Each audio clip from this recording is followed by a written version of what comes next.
Hey there, times for listeners and viewers.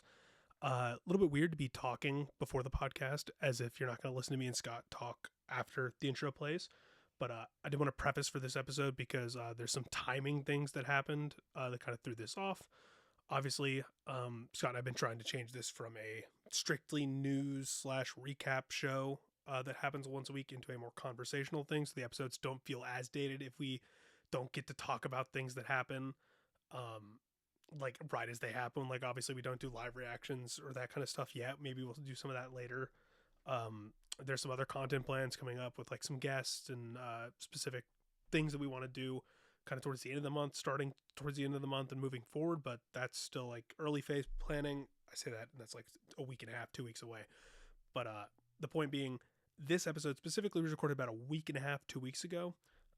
And because of that, there's some stuff that is a little bit outdated. Obviously, like the day this is going up, PlayStation State of Play is going to happen. So we're not going to have anything talking about that in here. Then we didn't talk about Nintendo Direct when this happened because this was recorded before that. We talked about the Xbox Developer Direct, which that at that point, even during when we were recording this, was old, but we wanted to talk about it a little bit. And then the main thing I wanted to flash here is that we talk about our impressions of Highguard because we played a good chunk of it the weekend it came out. So that we basically played it like a little bit during the week, and then the weekend we recorded this we also played a bit of it, but that was before they added new modes like the big second update hit. And then also now it has been confirmed that Wildlight, the developers of the game, have confirmed an unspecified number of layoffs.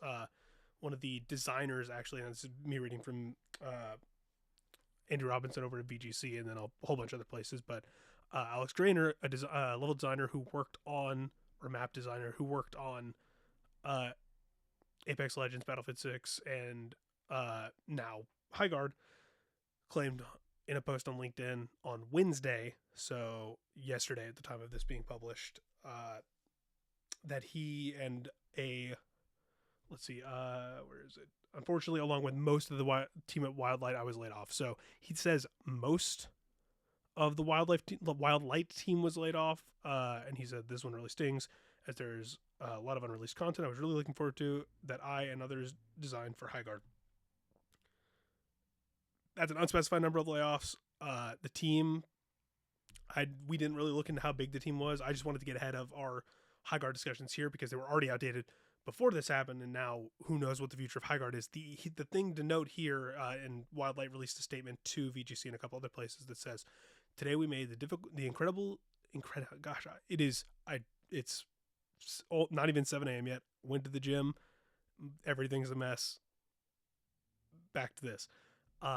Today we made an incredibly difficult decision to part ways with a number of our team members while keeping a core group of developers to continue innovating on and supporting the game. We're proud of the team, talent, and the product we've created together. We're also grateful for players who gave the game a shot and those who continue to be part of the community. So it doesn't sound like the game is winding down at all. It's not going to be like taken down. It's not going to like lose support entirely. It's probably got a pretty sizable chunk of content ready because they've been rolling out stuff post-launch. That's a thing Scott and I will talk about next week. The insanity of rolling out stuff a week after launch instead of just launching it with it. Like, why would you not? I understand like stress testing the servers and stuff, but I don't understand not putting 5v5 in at launch if that was an option, because that was a major complaint. It probably would have solved a lot of issues for people who were complaining about the game. Not all the issues. The game still has a lot of issues. It was fun, and we'll see where it goes from here. But it looks like just like 2XKO, there's a big question mark over the future of this game in terms of like the amount of updates it's going to be getting and like the scale that it's going to be continuing forward. And I don't like looking at Steam numbers. I don't like looking at like the numbers of like people that are actually playing the game and stuff. But the game peaked at around 100K within the first that first like 24 hours it was out. SteamDB, the back end of it, is showing 97K within the first 24 hours.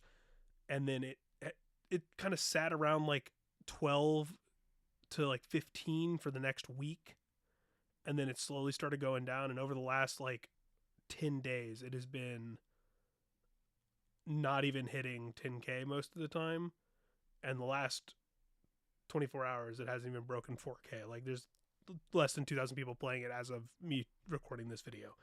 So the point here is, and you're gonna hear me ramble here, but what we're going to talk about is our impressions of the game of Highguard and just kind of our thoughts on a bunch of live service stuff. But I did want to get ahead of it and talk about this a little bit because we're going to have another week between this episode and the next episode. So who knows what's going to change by now. Live service games are going to continue looking like this. This is a very bleak kind of outlook on the future of what these games might be, because you see Overwatch doing what it's doing now. It's hitting record numbers for Overwatch 2 era, at least, that we can count, where going back to Overwatch is kind of like they're trying to take back control creatively in a way. I just don't understand a lot of what went into this launch decision for Highguard, or what they were really going for. I personally still think the game is trying to do too much, and it's very complicated in how it's doing it, even though a lot of the elements of it the elements of the game can stand out. But when you bring them all together as an experience, there's so much going on that it feels like you're losing what could be a tight gameplay loop if they really focus down on elements of it instead of trying to do everything that they're doing. But that's neither here nor there. Just wanted to get this little bit here. I'll let you listen to the rest of the episode. Leave a comment below about kind of like what are your thoughts on the current state of live service games, and what are live service games that you guys are playing. Either leave a comment on YouTube or hit me or Scott up on socials. It'll be in the, I almost said the doobly-doo. That's not it. It'll be links below or on screen. You can find us on Blue Sky mostly. But if you want to like reach out and have a conversation with us about that, that's probably going to be a lot of what we talk about with the next week's episode. But until then, enjoy this week's episode. Like, subscribe, follow, whatever you want to do. And hopefully we'll be back on track with the weekly episodes moving forward. So have a good one.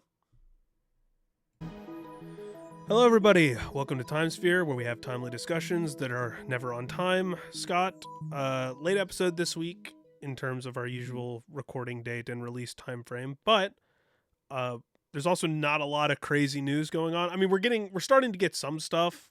Like, we're starting to see a couple new games get announced. Obviously, we got the Xbox Direct, the developer showcase. I didn't put that on the docket, but like we can briefly talk about that too, I guess, to kind of start off. Because, I mean, they showed off... Yeah. Well, we already knew about all the games, except for the surprise reveal for Kiln. Yeah. Which... I hope people didn't have like a big expectation for like a huge surprise. You know, everybody overhypes everything. Like, even Nintendo Directs get like there's like usually like 4 Nintendo Directs a year. And 2 of those typically have like blockbuster reveals. Like they usually have like 3 big reveals, and then 2 of them have like 2 big-ish reveals. Every one of them is going to have a big reveal, but like the ones that have the big reveals are typically the September one and like the late spring one, because that's what sets the frame for the rest of like those 6 months, because they run on a 6-month kind of reveal cycle. And that doesn't count Pokemon, obviously, because that's its own thing. They do their own thing, yeah. I think people are trying to just sort of be safer with expectations now and taper them a bit, and not try and accidentally like wean like hints that there's going to be more and there's going to be there, or certainly like they don't want to raise expectations. And our big talking point today will be a great example of why if like the sometimes being like the one last thing isn't all it's cracked up to be. But from the Xbox show, I almost said Burnout. That's not Burnout. Forza Horizon 6 look great. It always looks great. I'm not a big car driving person. That's gonna be the big game for Xbox this year. It always is. Their best seller every year when it comes out. People love Forza. Like it's gonna be coming to PlayStation not a full year later. It looks like probably like 6 months, maybe even less than that. Obviously, people are gonna be like, "Why isn't it just day and date like all these other games?" And I'm pretty sure Forza was in development.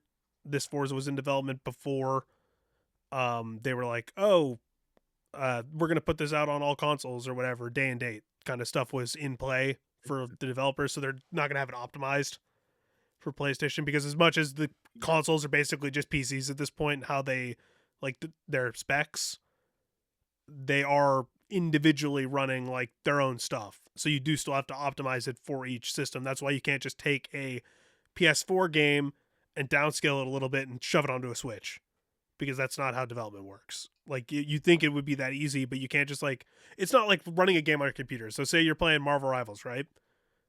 And Mhm. you are like, oh, it's running poorly at high settings. I'm going to set it to low settings, and then you can run the game at 60 frames per second on a somewhat mediocre computer. That's not how game development works. You can't just be like, oh, I'm Mhm. going to take all these assets and downscale them and then like redo the game, like refinalize all these assets in files and like storages and everything, and then like essentially like re-output the game. I'd love to like pick someone's brain at like one of these studios that's like a port studio specifically, like a remake or a port studio. I can't remember the name of the studio off the top of my head that did the Near port for Switch, because that port blew a lot of people out of like away with how well they Mm. got Near Automata to run on Switch, because it's a stable. I'm pretty sure it's a stable 30 frames per second. The game still looks really good even if the backgrounds are a bit blurry, Mhm. and like there's not as much texture to a bunch of the assets, but it is an action heavy game. So people were expecting it to be one of those games that you just can't put on Switch because you would lose too much quality. But it actually ended up being amazing, at least a very high quality port. Mhm. So, well, I want to say, I mean, we got away from it, but Forza is going to be a big seller. I like Forza Horizon Yeah. specifically a lot. The Japan, like the fact that it's in Japan, is going to sell a lot of more people on it, because there's going to be a lot of like really cool vistas that you can go through with your cars of choice Yeah. and whatever else you want to do. It's going to be really fun. Mm, Fable was the big I one. want to. What do you want to talk I about? want to talk about Fable. Yeah, I I Fable's the big was one. I was I was really impressed with what I saw from Fable, and Yeah, it actually inspired a lot of confidence in me. I think a lot of people had reservations about, um, the people. It's the same developer that's been doing Forza all these years, and so it's like, oh, the people who make Forza are doing Fable. Like when you first hear that, you're probably initially incredulous or a bit, a bit hesitant to be like, oh yeah, I completely trust them. But I really liked what I see. They really seem to be all into and like let's be clear. This isn't like the people who've explicitly been developing the Forza games. They didn't we're running into this. You're they going to run didn't into the pull the same issue. You're running into the same issue that we're running into with another game in this presentation, Beast of Reincarnation. Because guess who's developing that? Game Freak. Game Freak. And what are people saying constantly on shorts and all these ill-informed takes about this, where it's like, oh, this is the Pokemon people? And yes, some of the people, including the people that were talking about it, and they openly talked about Pokemon way more than I thought they would in the Yeah. presentation. But a lot of it was about their I feel like develop, they like had how they to. develop. I feel like You have to mention it, but they I were was like, directly you talking can't about like, you can't avoid the Snorlax in the room. Sorry, I had to okay, make that joke real quick. okay, Yeah. but yeah, no, well, and you're not wrong. Like I mean, even well, with that being a I joke, just want to. go Yeah. ahead. I just want to say that it especially the the playground people seem to really be excited to do Yeah, Fable, and they've really built a really nice team that's like, oh, we want to lean into the British humor. All the life sim stuff looked really good. Combat looked pretty cool so far, maybe a little basic, and so we're gonna hopefully need there's to a see little bit more. more Like the to it. combat was what they showed the least of, but I think that's also a lot of people's like the part of Fable that they care about the least in terms of like delivering on a depth Mhm. to it, because there's gonna be Yeah, variety. They showed the variety. It's the yeah, the depth. The quests, the mm, role playing, the life sim stuff, which that really seemed, and like it was like not only was it seem like they really thought of, all these things that you could do like to a town essentially in the original in those older Fable games. It looks like they're bringing back, they're modernizing, they're putting their own little charm on it. Like, I just I still giggle thinking about like they're like, oh, this person doesn't like you because you bought you you bought the evicted store them. and you Yeah. have all this money. No, you bought the Oh, store, and so you're finding your money, and then the little thing pops up and it says like dislikes you because because you're a thinks tycoon, you're a rich or no, thinks you're a rich twat. yeah. Yeah, that stuff's gonna be fun. Um, It seems like and they have a team I that was really cares about. delivering on like what people really care about. And again, that's what I mean like when I say I think they showed what people needed to see the most in Yeah. this, because that those are the parts that people were most worried about not being a focal point when it comes to a new bit, because it's going to be the biggest Fable. It's going to be the Mhm. most intricate, and like it's a seamless open world. So taking all that into account, a lot of people are probably really worried that a lot of the little stuff, the intricacies, the the care put into like the characters and the world building and like the interactions you can have with people and the environments would be going by the Yeah. wayside. I think now that they have that out of the way and the goodwill's there in terms of what they're building, the next time they show this game, because it's coming out autumn, we don't have a release date yet, so it'll probably show up at either the summer Xbox showcase or Mhm. another presentation somewhere along the line, whether that be Summer Game Mhm. Fest, Mhm. if they have a demo there, or something like that. When previews start dropping, if people get flown out to play the game early as an early build or whatever, when that stuff happens, that will be when we start getting the more depth about the combat and probably like the story, like because they told us what the basic concept of your village being your village and your grandma being turned into stone, uh for like this reason that Mhm. you're gonna have to find out as you play the game and everything. So they Yeah. gave you the basic concept, but they're probably going to reveal more as you go, which they gave you a little bit of when they talked about the scene when we first got the Fable reveal trailer a couple years back now, Yeah. when they showed you fighting the giant. You didn't really have the context of that. Well, now you have the context of that first initial Yeah. like I confrontation with this giant. I think they made a conscious choice to Mm, explicitly go back to that story with the giant, because I remember there was a bit of when that trailer first came out, the original Fable like teaser trailer back then, like there was some like dissenters who were worried that it wasn't like exact like it wasn't like the true Fable experience that they used to play. yeah, And so I think revisiting that and sort of being like, oh well, here's how this weaves into the Fable experience, it's authentic to their, that's because also in terms of like you being surprised that the Game Freak brought up Pokemon, I'm surprised that they name dropped Lionhead Studios, like it explicitly mentioned them. I just because I know like I can't imagine Peter Molyneux is a big fan of the current project, because I know he's very outspoken about that. So I was surprised actually to hear them name drop it, but they clearly it's clearly fans of the game. It's clearly they want yeah. to put on I a think good that's product. why they name dropped it, is because it's not. I don't, so with these developer directs, I think Xbox or Microsoft specifically, and like the Xbox heads pick the thing, and then the people that are in charge of the creative stuff at Xbox kind of just go in and let the studios dictate what's going on a little bit more than a lot of these other showcases, because you get a lot of devs talking. And so I think that when they pick through and pick what they're I've going to always put in, really liked I about do. these Xbox I do like these showcases. a Yeah. lot. Yeah. This is how you do, because a lot of people complained about a bunch of older stuff, a bunch of older presentations about how they'd focus on the devs too much, or how they'd bring a dev up on stage to talk about things for too long or whatever. This is an evolution of that, where the Yeah. entire thing is centered around that from the start, so you know what you're going into, and Yeah. the expectation is you're going to learn a lot about the projects that are going to be focused down on from the people Yeah. that are working on it. Aside from Kiwi's current special events and Summer Games Fest and its Game Awards, they don't really do the on-stage directs or presentations Yeah, anymore, the because E3 showcases. is And dead and and like usually and not a lot of stuff. usually everyone did that. Microsoft had their own, Sony had their own, Ubisoft had their own. Everyone was doing I mean, I don't know, does Blizzard still how does Blizzard do They Blizzard announce stuff at they do BlizzCon still, or BlizzCon. Yeah, just they do BlizzCon, but yeah, they even still then they kind of just drop stuff. They show updates at the Keeleys for big yeah, they had stuff. The Diablo season, the next Uh one, they put that there. at the Microsoft thing in like September or whatever was where they showed off that was Mm. the new WoW expansion, I think. Right. Midnight or whatever it's gonna Yeah. be. I've lost track of So what's going you on still with get them. them, and you still get the devs talking, but it's never the focal point of the thing. And you can tell when people are a little fed up with it, like when Keeley brought out the guys, the main guy behind Lego Batman, the new Lego Batman Mhm. game at Gamescom opening night live this year. People were like, okay, like the game is that's cool, but we don't really need to hear from the dev talking about bullet points for 2 minutes Mhm. after that. Like that's what people don't like. Yeah. This stuff is That's a how you game that do can that. sell that's a game that can sell itself, like, you just need to, Exactly. like So, but but they this did a one, good like job Fable selling yeah, Fable. I Yeah. think Fable did a good job.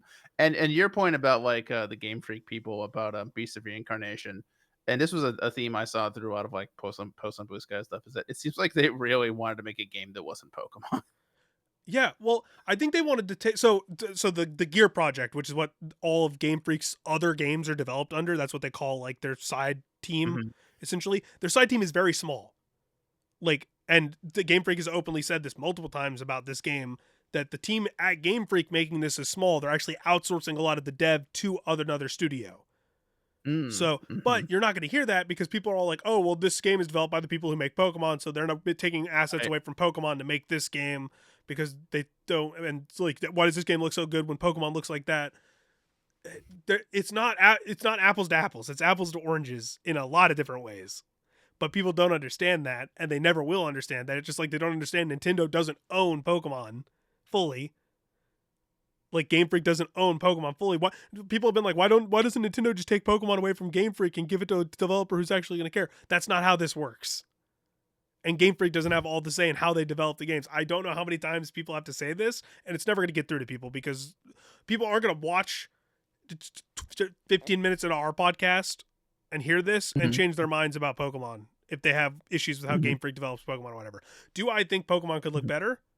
Yes. Do I think Pokemon I needs think voice everyone thinks acting, that. especially Yes. limited voice acting? I don't think it needs full voice Yes. acting. I think it needs limited It voice needs acting. it needs something.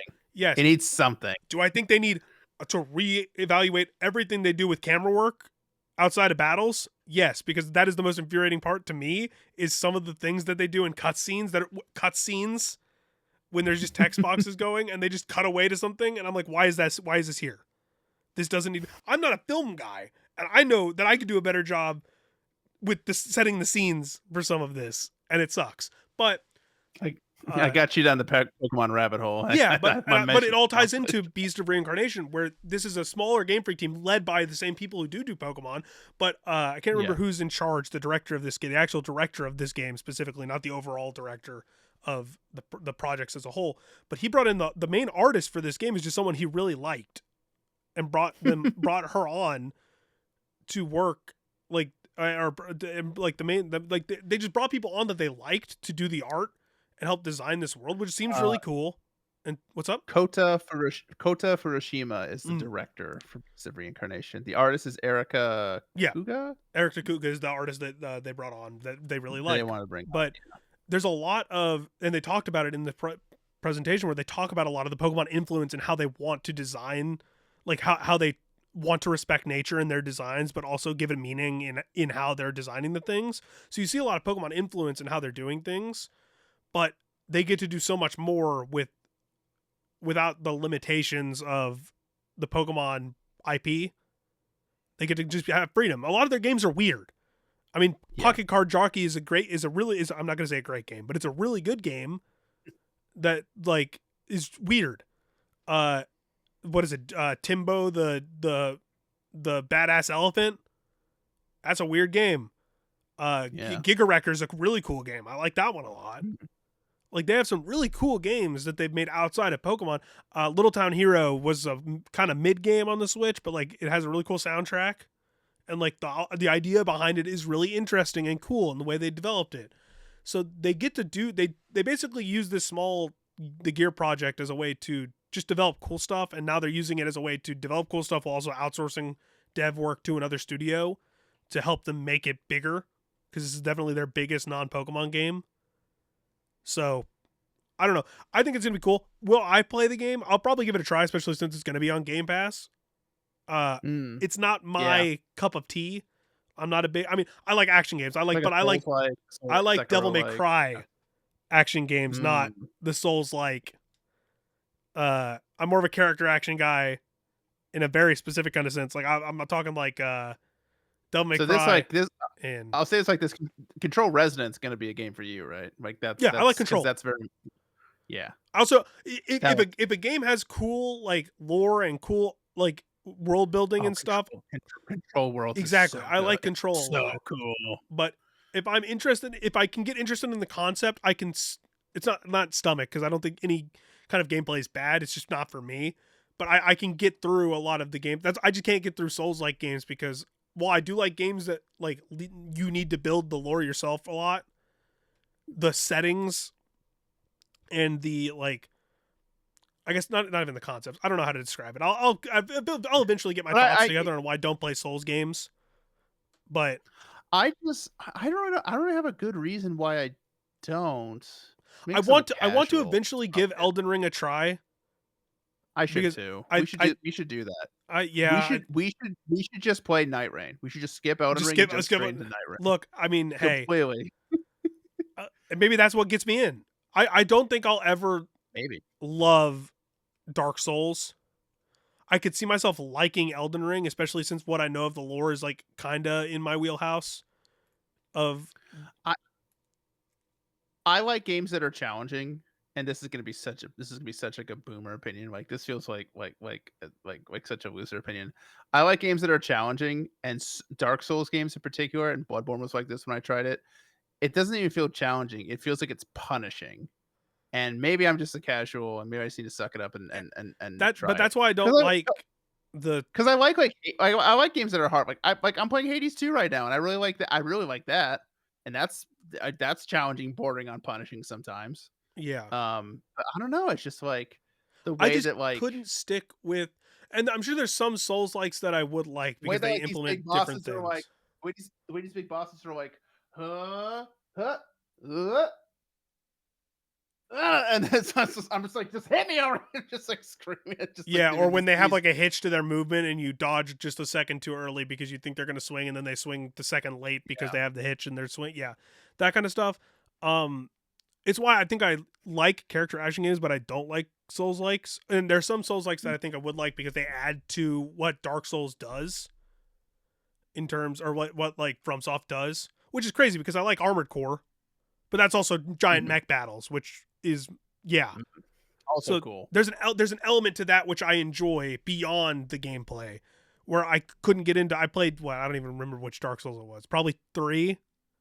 I think it was 3 in college. I tried, and then I gave Bloodborne a shot, and I like Bloodborne more, but I just never finished it.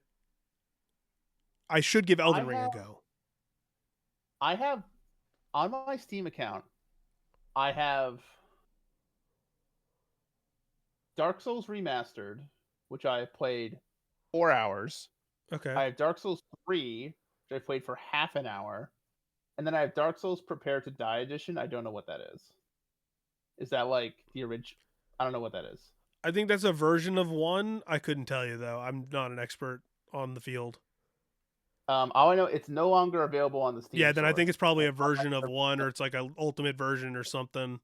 okay, so maybe the remastered version is like Probably replaced it. Yeah. that's like the current version, and that one I have I have 1 and 3. I don't know why I don't have why. Yeah. Look, all I know is that I like the concept of Beast reincarnation. I usually love, despite all my misgivings about Pokemon, a lot of the time, the one thing I hardly ever fault the Game Freak for is the art and the design portion of like what they give to the world and stuff. ZA is weird because it's all in one city, but most of the time, Pokemon regions and like the art they do for it and like the Pokemon designs and the character designs especially are all really cool. So I'm willing to give it a go. I just don't know if it's going to be for me, but I do think the concept is cool. So it's the same thing with Kiln, which is the Double Mm. Fine beat 'em up arcade kind of fighting game with objective based It party looks game. it looks fun, and I'm glad that they have the freedom and the ability to make fun games. That gives me It hope that doesn't seem Double like Fine is one. not in danger of being like one of the next studios down whenever I an feel like they do Xbox so much Inevitability does their stuff. goodwill and If and they're just so beloved amongst like indie players that it's like if Xbox kind of can't. if They're like, we will Microsoft support cuts you Double so Fine, much. the goodwill Yeah, for Microsoft will hit Microsoft's game division will hit an it's all all-time time. low. Yeah, yeah. I feel like they kind of like have to. I feel like Tim knows that a little. So he's like, I'm gonna make a silly party game about pottery, Well, and you he can't talked do. about it in the presentation where it's like they do this all the time where they come together, it's like a game jam essentially. Yeah. They have like a game jam for a week or two, where they come up with like crazy ideas and then they all vote on which one they want to kind of turn into a mini project, whether that gets released or not. Who knows? But and obviously it's not Mhm, going to be on the scale of like Keeper, the game that released in November last year. mhm. But this is cool. I'll probably give it a go for like a night. this doesn't. I want to see how much depth it actually has. I think the creative element of it has more depth than the actual gameplay, but I have to see it before I can Yeah, say that for certain. I'd enjoy like a fun time like just making pottery. Yeah, exactly. I But I think that's remember I what was people are gonna watching really like. I was also watching Giant Bomb watch this show, and they were just like, dude, people are gonna make so many dicks in this Oh yeah. pottery. Yep. Spe- This uh, pottery. what's the speed run time for making a dick? That's the Yeah, that's gonna be the AGDQ next year. Like who can make the fastest, biggest dick in Gale. in God. Oh God. Yeah. But yeah, I just want to say, like, when I was looking up Beast of Reincarnation, a post that came up because for some reason Google likes to send you Reddit posts now when you search for things, is from the Pokemon subreddit, uh, and it's some very upset Pokemon fans about how good that game. why does this game look so good? Hey, look, they have voice acting. Hey, look, they have a more realistic, and it's like, Well, I wanted to read this part. This says this isn't a Pokemon bad, other game good post. Quite the opposite. This is Game Freak showing themselves very clearly even that they can do fluid animation, believable movement, atmosphere, and modern game feel when they want to. So the question isn't why can't Game Freak do this with Pokemon. It's also so the question isn't just why can't Game Freak do this with Pokemon. It's also why is Pokemon consistently shipped in a state where it doesn't even try. which I agree with. I can agree to that to an Big extent, but question. again, they're not taking into account that this isn't just Game Freak, and Yes. obviously they're not advertising that heavily. They're using Game Freak's. This is not on the people I, that. I will say the top comment is making your exact point right now. It says it's always been like that for the Gear Project Initiative. It's stamped Game Freak, but they are a small team who pitched the idea and weeds it. The development itself is mainly external. So yeah, this person is this might be your account. I don't know. Yeah, it's me. I'm on the Pokemon subreddit wasting my. You know how long I've spent on the Pokemon subreddit over the years. I don't ever need to waste my time on that subreddit ever again. I don't know if I've ever actually posted on that subreddit, but I browsed it enough to know exactly what kind of post you're talking about. I hope that this game does well and is good, because I think if this game does well and is good, there's hope that some of this might carry over to, and we'll have to see. We're gonna get the rumored to all hell, and who knows how it'll actually happen, but all signs point to we're gonna get Gen 10 announced on February 27th for Pokemon Day. And all of the rumors and the leaks and whatever not say that this might be the jump in quality of graphics that people are looking for. I don't know. I haven't looked at the most updated leaks or anything. I've been kind of out of the loop on that. I know there's some more recent rumors that It kind of feels like me. Kind of feels like me in Valorant. Like once you stop doing it for your job, it's like I'm gonna take a break. I yeah, can take like a I'll big digest step it if back. I see it, but I'm not gonna. I don't Yeah, like actually go out of my way to hunt down every bit of information about these yeah, leaks anymore. Like after ESI shut down, I was like, okay, like yeah. unless I'm gonna write for about the thing, then I don't really need to care about all of it. I do know that like some of the concepts seem really cool, and some of the cut concepts that may or may not have actually been fully developed for it seem cool.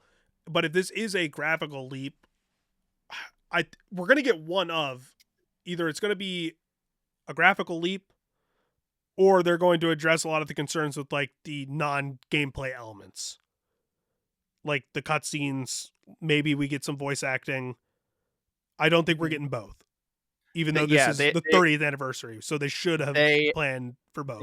they're at the point now where they have to throw a bone. Doesn't have to be the whole skeleton, but they if have to if throw a if bone to be ZA honest. was bad, if ZA was like Scarlet and Violet levels of the gameplay's good and people like the core, but like like it didn't run well and the graphics were like bad, because I will defend Scarlet and Violet for a lot of things. It looks bad. That game does not look good. That is, in my opinion, the ugliest Pokemon game. Like it, like the Pokemon designs are cool. I like the region. I like the concept. I think it has a really good story, and for a Pokemon game, I'm not going to say it has a really good story for like everything, but it has a good enough story to be like a good time throughout. I like a lot of the concepts. I like the competitive elements of it, but it looks bad. That game looks.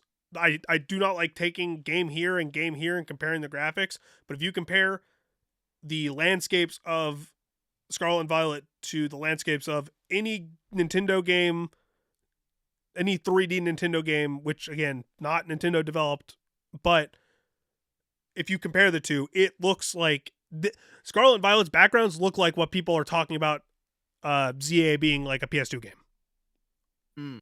Like the backgrounds of Scarlet and Violet are PS2 level graphics. And I know why they had to do that, because they wanted to get the seamless open world working.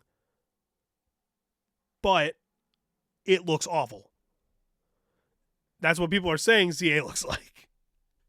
And I don't agree with that. It's the same thing. People are saying like, oh, why do Coliseum and XD Gale of Darkness look just as good as ZA? And I'm like, they don't. I've always heard that. I constantly hear that everywhere. I hear it way too much. And from people that I actually like talk to, I've heard it. And I'm like, guys, we're such rose-colored glasses back at the GameCube Pokemon games, because they're the first they're the first console RPGs for the game. And I agree. I played the hell out of it. Those are probably my most played games on the GameCube. Like, those are two of the only games that I put time into outside of like some party games like Smash back then. But those games are running like, if memory serves, the models for the Gen 1 and 2 Pokemon are just upscaled versions of the models they used for Stadium 1 and 2. So they're models made in the late 90s, early 2000s that are just recycled. That's why the models for the Gen 3 Pokemon look so much better.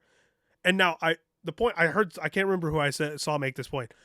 I think ZA looks drastically better, but does it look 20 years better? No. Is the concept, is the conversation that I will have. And I will say no. It should. Yeah, it should. It looks much better. The Pokemon look much better, but the Pokemon look 20 years better. The game itself does not look 20 years better. And that's the conversation people should be having, because it should look 20 years better.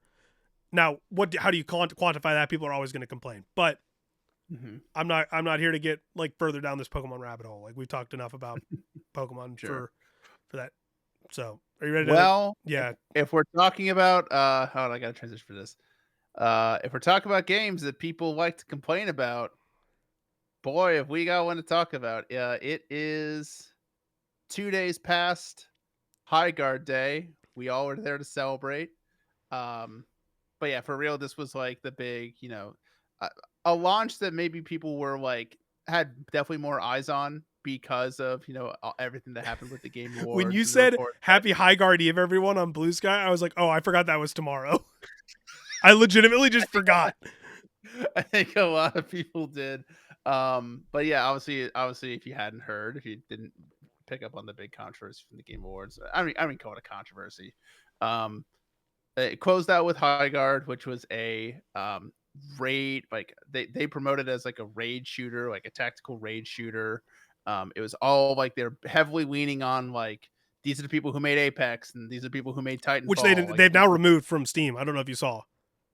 I'm pretty sure that. No. I'm pretty sure they did. I'll double check that real quick. Very interesting. And like a big fantasy set, like, fantasy element. You could shoot guns on horses. And then it took some, and then it got some pushback from people, or people were not happy with that announcement, for a myriad of reasons. One, there were just some people who were disappointed that was like the one last big. They did remove it, and I think they did. Okay, yeah, it now just says, because it used to say from the team that brought you Titanfall and Apex Legends. Now it just says, now it's cut that part. It just says Highguard is a PvP raid shooter where players will ride, fight, and raid as wardens, arcane gunslingers sent to fight for control of the mythical content. So that part stayed the same. They just cut the first part. Do you think that's potentially? I think it's because someone said something. I think they got contacted by EA or something. Yeah, and like, yeah, because I think like if you weren't really paying super attention to the news, or maybe like you might like were half listening when you saw the trailer or whatever, you would read that and potentially think that Respawn made this game, which obviously they did. I think that obviously you can use that in trailers. I don't see a lot of people use that in the actual like non-press release text for their game. So I'm sure they just used that, and then someone from EA's legal team or someone that a lot of people work there. They probably just reached out to the guy and said, "Hey, can you like take this down? Like, this is technically not allowed. We don't want to send you a cease and desist. Can we talk about this?" They got in a call, worked it out, just removed it from the headline, because they don't have to remove it from the marketing. They just removed it from the Steam listing, essentially. Yeah. So it came out Monday, after, free to play, just you can just play it right away on Steam and all the different little all the on consoles too, I believe. And I actually was reading that Nope, not it consoles yet. apparently runs. Oh, I thought I Is it read that on it ran console well. already? I thought I seen something from like an Xbox Let me double website check. that said it. I thought it was on I thought consoles. people said Highguard it Um, was a console, like a later console release. Let me check. No, it's on there, at least according to. okay. Um, so it launched. I guess I can check right now. Go ahead. Keep I talking. yeah. He's gonna boot I the have my Xbox. PlayStation right here. Just Oh, there we go. Yeah, there we go. I'll just go look Hey, right now. get well, hey, maybe help them out get those download numbers up because it does seem like a little. It doesn't seem like I wouldn't say disastrous launch, but kind of a quiet It launch. Maybe okay. not as big as. Do you want to Okay, talk about? okay. Do you want to talk about the launch and the reception first? Do you want to talk about our thoughts first, or do you want to talk about what do you want to talk about first? How do we want to do this? Let's talk about the launch and the reception, and then we'll get into we'll get into our thoughts in the game. So, and I hate being the one. And so I was thinking about this when this game is about to come out. Is that every article, or sorry, excuse me, every game like this game, like all these sort of multiplayer It is on live console. action. Oh, good to know. It's All it's these on the store. multiplayer live service games, these free to play live service games, they all inevitably they come with a big launch. That where all the streamers are doing partnered streams and like it's free, and there's drops and all this stuff. They'll have a really high peak, and then every multiplayer multiplayer live service games free to play. They all taper off a little bit to some degree. It happened with Helldivers and Marvel Rivals. It happens to every game. Every game, regardless of if even it's the ones, multiplayer or not, will yeah, start strong, and then sure it'll have like ups and downs throughout like the first month or two. Probably 3 months is yes, like the kind of first peak that a lot of people look at, and then right, after that it'll go down, down, down, down, down, down, down, down. It'll find it if it's a multiplayer game. It'll find a happy medium in terms of a balance between like peak for peak daily and peak active, all like daily users, and then it'll keep going, and then new season. yep. About a month, about a So couple of weeks, then down again, and so on and so forth. I always in terms of these games, you can't really judge them about whether or not they get that article written about them. That's like it's like it's usually written by Paul Tassi. That's just the fact that she writes these where it's like, oh, such and such game has lost 80% or 90% Oh, of its don't worry, player I've base already seen. in this amount of time. Um, There's already stuff I about that with the reviews happening. we might have a record. I think Paul Tassi published today that Highguard has already lost 90% of its player count in 24 hours. So that's great. So, okay, so we'll give you some numbers. So game came out on Monday. It peaked at 90. This is just Steam. And again, but we'll get it. Like, here's the thing. We were talking about this when we brought this up when we were talking about Black Ops 7, and it kind of leans far back, all the way back to Concord, where it's like, because that's the thing that keeps getting compared to. But let me start by saying, Hey, it is having a way better start than Concord had. Because Concord was a $40 game that no one bought, and I don't think it even cracked 10,000 players. I don't think it cracked Concord? 9. Concord all-time player peak. This is our research no period. that can't be correct. Is it like 6K? No, it's 1K, isn't it? On Steam, it's 697. Okay, I don't. I know it was low. That can't be right. It might be. I know it was low. Well, funny enough, also released on a Monday, I believe, if I'm reading this correctly, or I'm looking at the date. Okay, you keep talking. I'll look. Yeah, get some Concord info in the year 2026. That's but okay, so Highguard came on Monday, peaked at 97K. Right now it's about just over it's up 12,725, which is, and this is just Steam, and it's a Wednesday. It's it's not like oh my, because we brought this up. We had the same thought when Black Ops 7 came out, and it was kind of like it was a much slower launch and seemed like there was much less fanfare about it. We'll talk about that later. We'll bring up Cale, yeah. I would give it a full weekend before we completely like dump on it. But in terms of dumping on it, there's been a lot of that on Steam. It has an overwhelmingly negative review right now. Um, Oh, I saw and it's kind of mostly. weird. Oh, I saw mostly negative. I guess might Oh, be it was recent. has it improved? Has it improved slightly? All right. I think it has because I think Hey, we have seen games start in the absolute pits of like this score and get to like a significantly yeah, but the better scale places. at which people are bombing this game. Now, I say bombing loosely because a lot of I the I wanted to bring that up. So I think there is some bombing. I think the very first ones were people like as soon as the listing hit, they played hop like an to hour of the it, game and then L game, blah blah blah. I mean, it is bad a slow tutorial. tutorial. Don't like the shooting. Don't like the guns. Don't It is like. it is it is a slow tutorial. I'll give them that. It's We will not. get into our discussion on the Yeah. start our Um, time with the game, but yeah, that. but Oh, I also, do think no, Concord peaked at 697 players on Steam. that's That that's was its opening day insane. peak. That's that's why I really push back against people like, oh, this is the new Concord. It's like you cannot even comprehend how disastrous that the Concord That launch was. the reason we make such a big deal. Okay, so there's the people who make a big deal about Concord because they don't know what they're talking about and they just need to latch onto something to talk about how It's, these you're, people didn't that's listen. what, Go ahead. yeah, I was gonna say it reminds me of that NBA, like when he's like NBA, like podcasters or TikTokers who was like, you have no idea how good Tim Duncan was, and this is like, you have no idea how bad Concord Yeah, was. exactly. Because the reason we talk about it like this is because nothing like that had happened before. There had never been a game of that scale from a developer. So, first party Sony game of that scale, of that marketing budget, which I assume was still huge, even though it didn't really use it. A lot of money. Primo release title, Hmm.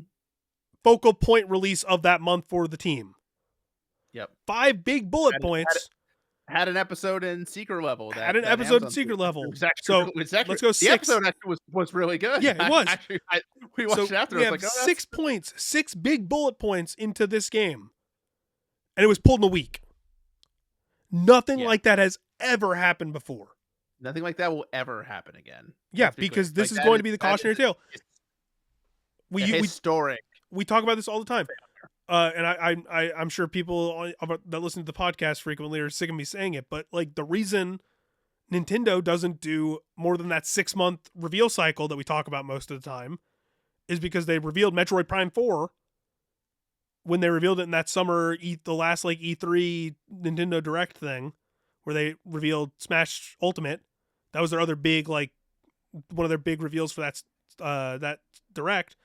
And then it went into development hell. And it only came out a month ago. So it took 7 years from when it was re-revealed or from when it was revealed to when it fully launched. And they've never done that again. They've never shown a game and then been like, oh yeah, it's going to be out in 2 years, which some companies do. I mean, we just talked about Fable earlier. Fable does that. Fable did that. Elder Scrolls 6 is also the okay, yeah, exception. but that's Bethesda's its own beast of walking contradictions. Yeah. And I mean another great one is what Ubisoft's Beyond Good and Evil 2, which apparently which we'll talk about. Oh, we'll get to Ubisoft. We'll get there. Don't worry. We have a fun episode. I like how we're having discussions like now. But also like there's a good chance like Fate of the Old Republic could also fall into that trap. Who knows? Like, who knows? Any major game. He said you will get it before 2030. Yeah, but that's still 4 years from now. Still, yeah. He's so got one. We are sitting here at a point in game development where we are at a point in game development now where games take so much time, so much money, and so much effort to make at the scale that some of these games are being made at. Mm-hmm. That anytime I'm usually an optimist when it comes to newer announcements. You know how I try to be positive about most things. Mm-hmm. The point is, I see a game get announced now, and if it does not show a release time frame on like the first trailer I get, plus at least a modicum of gameplay, or isn't from a studio that I inherently trust, I just stash it in the back of my mind like, okay, we'll see if that happens. Because you can't trust anything anymore. because I thought we were getting Perfect Dark. I'm not the biggest Perfect Dark fan, but we saw gameplay. We got a full deep dive on that game, and it got canceled. Yeah. So I guess to tie it back into Highguard, I mean, that is something that they kind of did. They kind of did the opposite of. They're like, hey, like, because Game Awards was what, end of December. They're like, this game will be out in a month and it'll be free, and here's some gameplay and here's what it looks. And yeah, it kind of like, and then now we get into the big discussion of like, and the big like hypothetical where it's like, if this game was in the middle of the Game Awards and it was just sort of like, would the react it's sort of like we'll never know now. It's like would as many as people tried it when it came out, but also would the response be less negative? Would it be like a smaller peak, but instead of like mostly but people are like, negative, oh, the it's game's like actually fun. Like it has some interesting or ideas.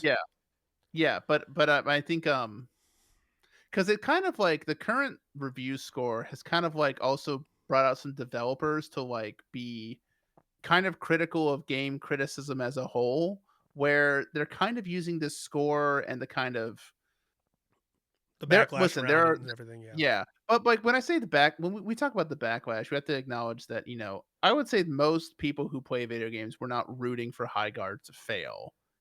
I would say there's a number of detractors who I'm sure there are people who were upset that it was the last big thing and they want something else, maybe that. I But was I don't upset it think was the that's last big thing because this is not typically a game for me. But that's just me being like, oh, well, that's not for me.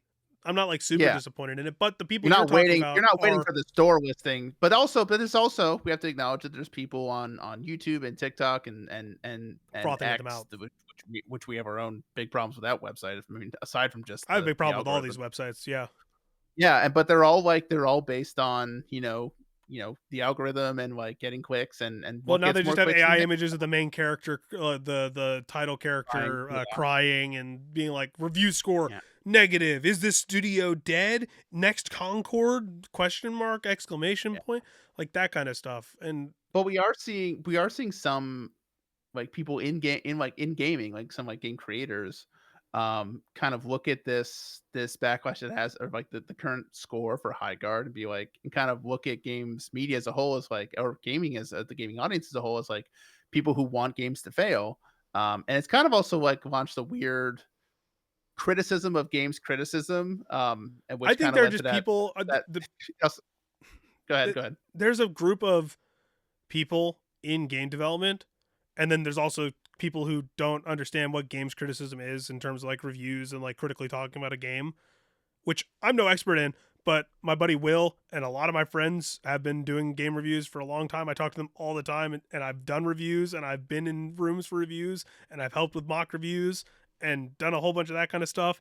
Like these elements all play into making things better in the long run, but people on the game development side, if they don't understand what it is, which is we talked about a little bit last week, which is why some people don't get invited out to preview events or why some companies Mhm. don't take preview event opportunities, is because they want to talk as freely as possible about a product, or they don't want specific people to talk about a product in a specific way, the companies that are putting out the game.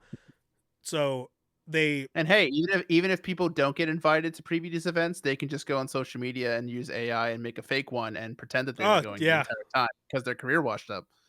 I'm of course not speaking about anyone in particular. This is just a completely hypothetical made up scenario, just like his press badge, which is completely hypothetical just and like his made up. press badge and all of his clout and Mhm, anything of mhm. relevance to anybody that I actually would respect in any form of media. Of course, we're not talking about anyone in particular. This is purely hypothetical. Yeah, yeah, I could care less. But Funny. the point Um, being, like they're these people shooting back at games critics. Well, I mean, especially so. Let's just name who were one of the people that the person that went the most viral for it. Which again, right off the back of another yeah, controversy involving him and his company. Spin, the lead at Larian, was commenting about maybe we should have websites that don't just like take games critics as like he was just basically bashing the idea that these scores matter, which I'm like, dude, if these scores didn't matter, your game wouldn't be as heavily recognized as it was, because a lot of the time these games get more recognition because the numbers attached or the I reviews that know. are given to them. Yeah, I was gonna say I know for a fact that that the PR wings of games, that when it comes to like the games meet like the like getting of course they like, features and like, big long interviews with their founders Yeah, but and they love game reviews creators. more than anything.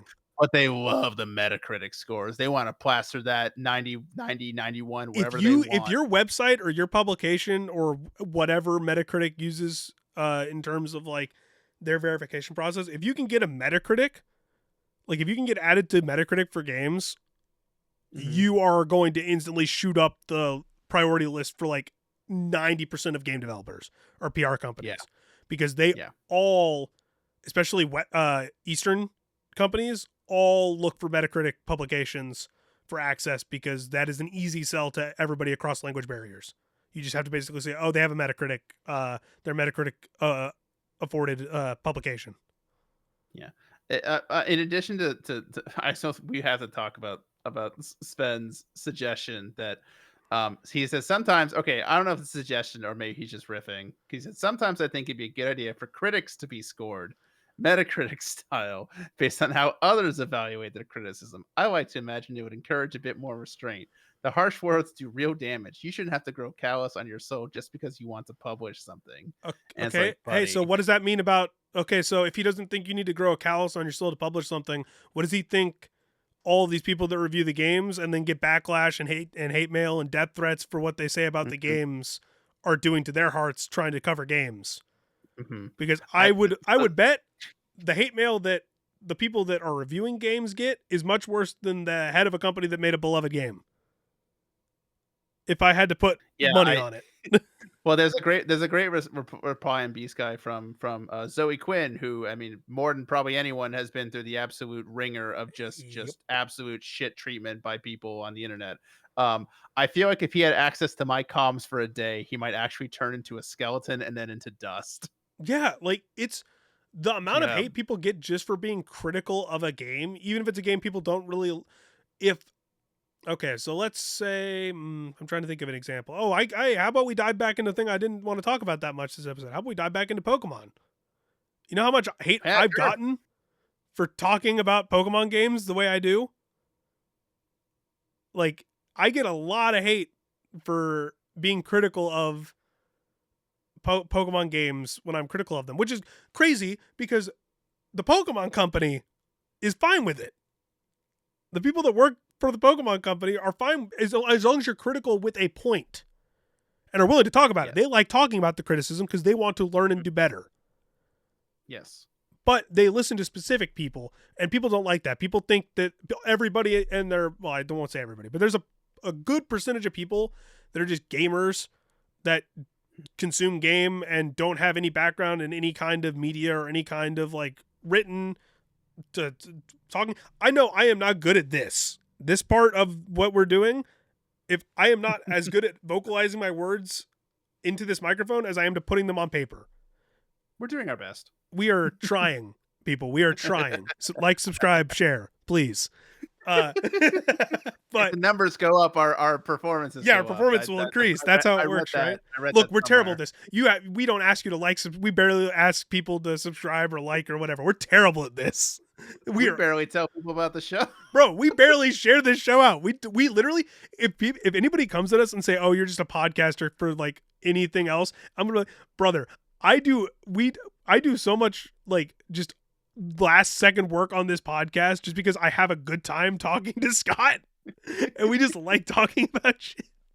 Like we yes we care and we do our research when we're picking topics and like pulling sources, Right. but other than that, like we show up on we're recording on a Wednesday. We usually record on a Monday or Thursday. Mhm. Like we just show up and talk. This is just what we do, and then we play Marvel Rivals a couple hours after most of the time. But Yeah, so, but we'll wrap this up and then get back to actually talking about Highguard a little bit. But yeah. Yeah. Go ahead. uh, I just I don't understand the hate that critics get. Because it's like movie critics get the same treatment, but they're not as like movies and like TV still have an escape outside of online. Gaming is so intrinsically tied to online Hmm. in a way that is inescapable that it just doesn't feel like there's no balance. And the people that are in, I've talked to a lot of people in games that are like, I don't understand why people give us.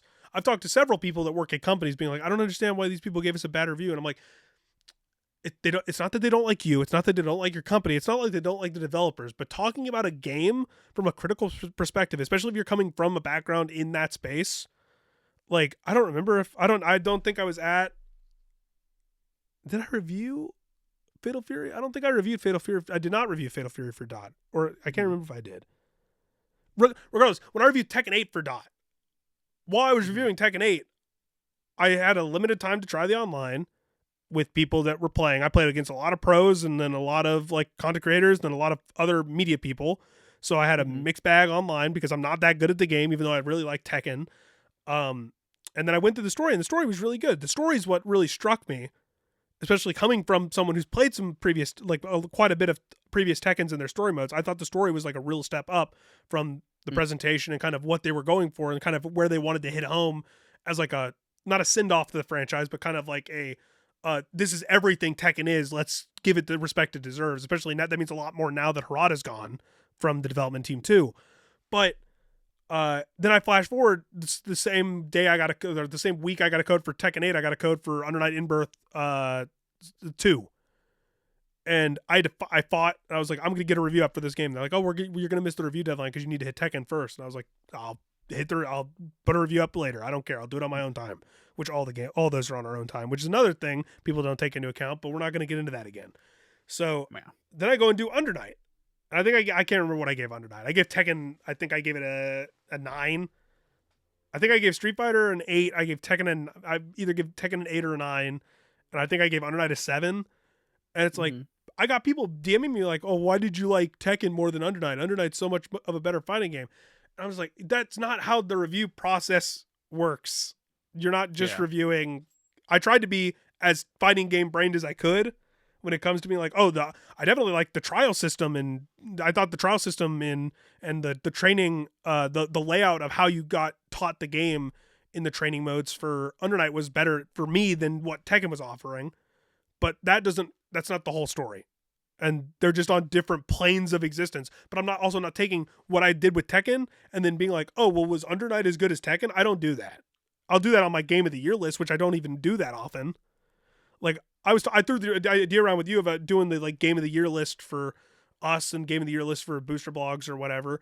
I decided not to because it's like I played a lot of games last year, but I know I'm not going to play as many games this year with my space, like where I'm at with my time in the industry and like the time I have available to me and like the amount of money I'd have to put in to get a lot of these games because I'm not going to go begging for codes to everybody.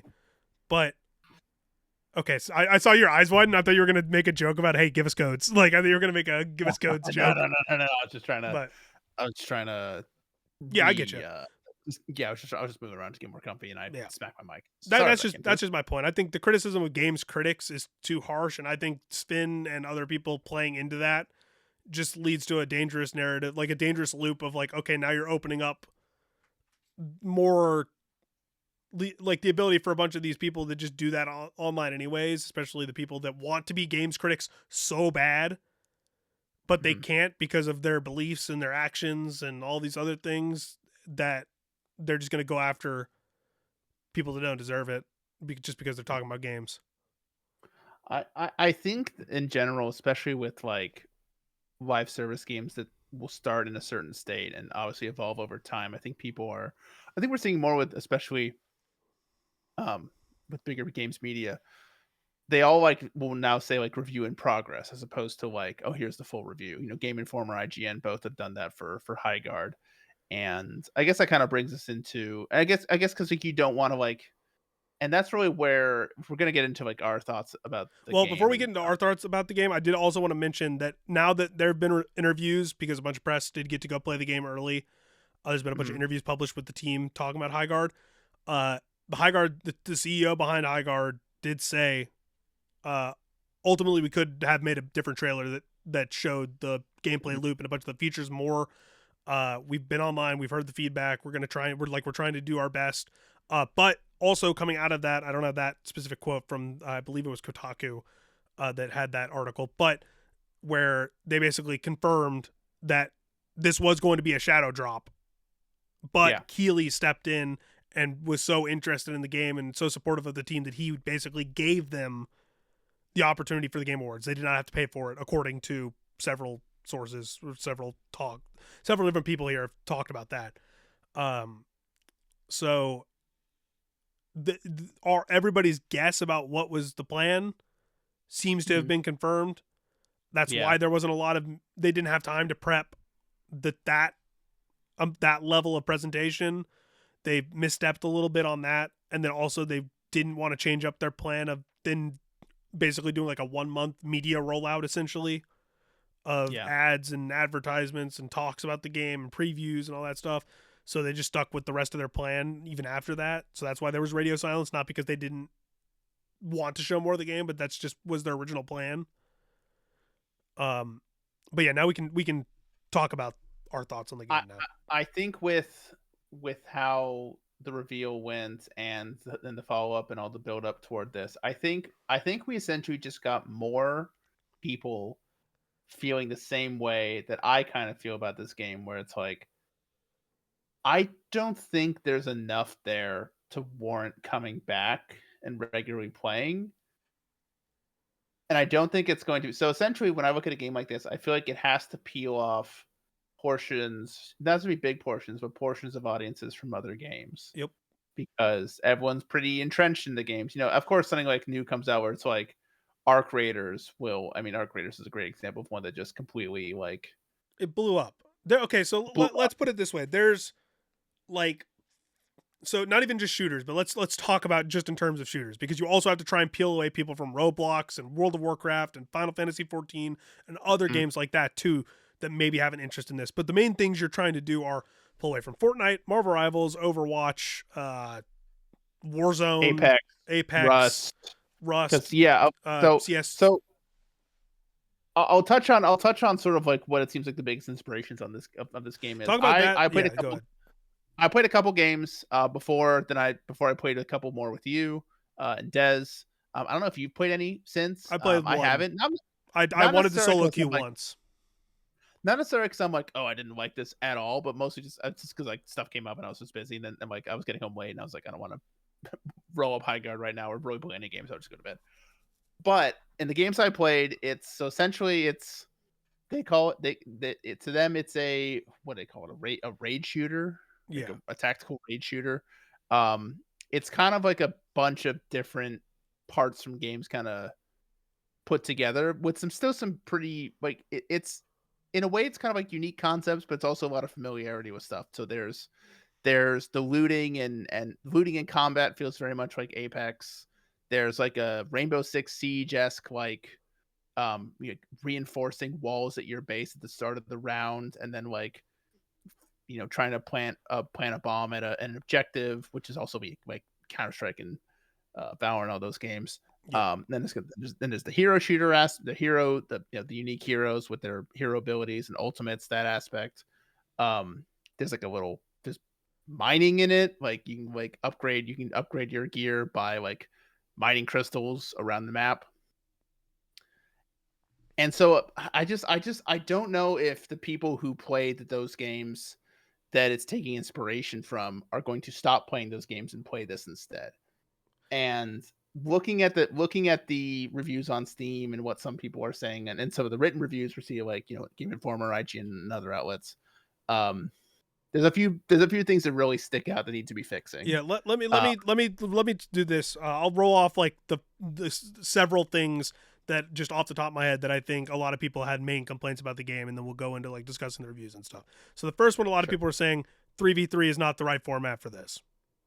That's the biggest one I've seen, because that's a very big one. When we first played, and it's credit to them for saying, hey, we could have done a better job talking about the loop and kind of the format of the game, because they admitted it in a bunch of these interviews. But when I jumped into the game, I thought it was 3v3 v whatever. I thought there was multiple teams. I thought there was more than two. There was a lot of people who thought that. I saw that a lot on social media. Digging to find out for sure, but I thought it was like 3v3 v3v3. I thought there were like 4 teams, and like the teasers made like a lot of action. Like there was a lot of action going on all the time, which would be implied if there were multiple, or at least teams. There was or there was PvE elements also. Yes, which is not because the case. because this is Respawn, and Respawn did that with Titanfall, and that was one of the things people really liked about Titanfall is you could go kill little minions and creep. Well, not they didn't call them minions and creeps. They're like little like IDF, which I not think not would be IDF. much better Whoa, than the whoa, mining. not the IDF. Yeah. Well, I forget what the fact. No, hold on. No. We're not going to. Whatever the Okay, but faction. the minion, I think that would be an improvement over the mining. I think having the melee tool is cool, Yeah, and the fact you can throw the axe is cool. And I can't remember the electric guy; he can I think electrify the I think axe if you replaced the mining with with like fighting like farming, minions, essentially. like farming like NPC enemies, Yeah, and that's like an alternative way that you could increase your gear, and also because you can also loot chests, and there's these little like Apex Legends style like packets of like crates that are put next to each other, which is kind of like if you played Apex, you know what these areas I'm talking about, where it's like you go to like a landmark or like a there's like a certain like area. landmark or there's some area that There'll be looks like out of two, place. You go there, three, there's a couple chests, there'll and they're be different colored. two, three chests there. But it's weird because when you get to later rounds, all the loot across the map is upgraded, and so but it's for everyone, and you can Yeah. also like just buy that directly from the shop Okay, by that's another point mining. I had. So And so it's like, what's the loot loop what's is kind of pointless? because everyone just gets upgraded anyway, so it's just kind of yeah, just kind of So here's the pointless. thing. So the first biggest and most common complaint I saw is that the format slash the confusion around the format of the game. So that's the biggest one I saw. Map too big. That's one we talked about a little bit in private. I think the map's too big for Yeah. 3v3, but that kind of ties into the first one, so we don't really need to touch it.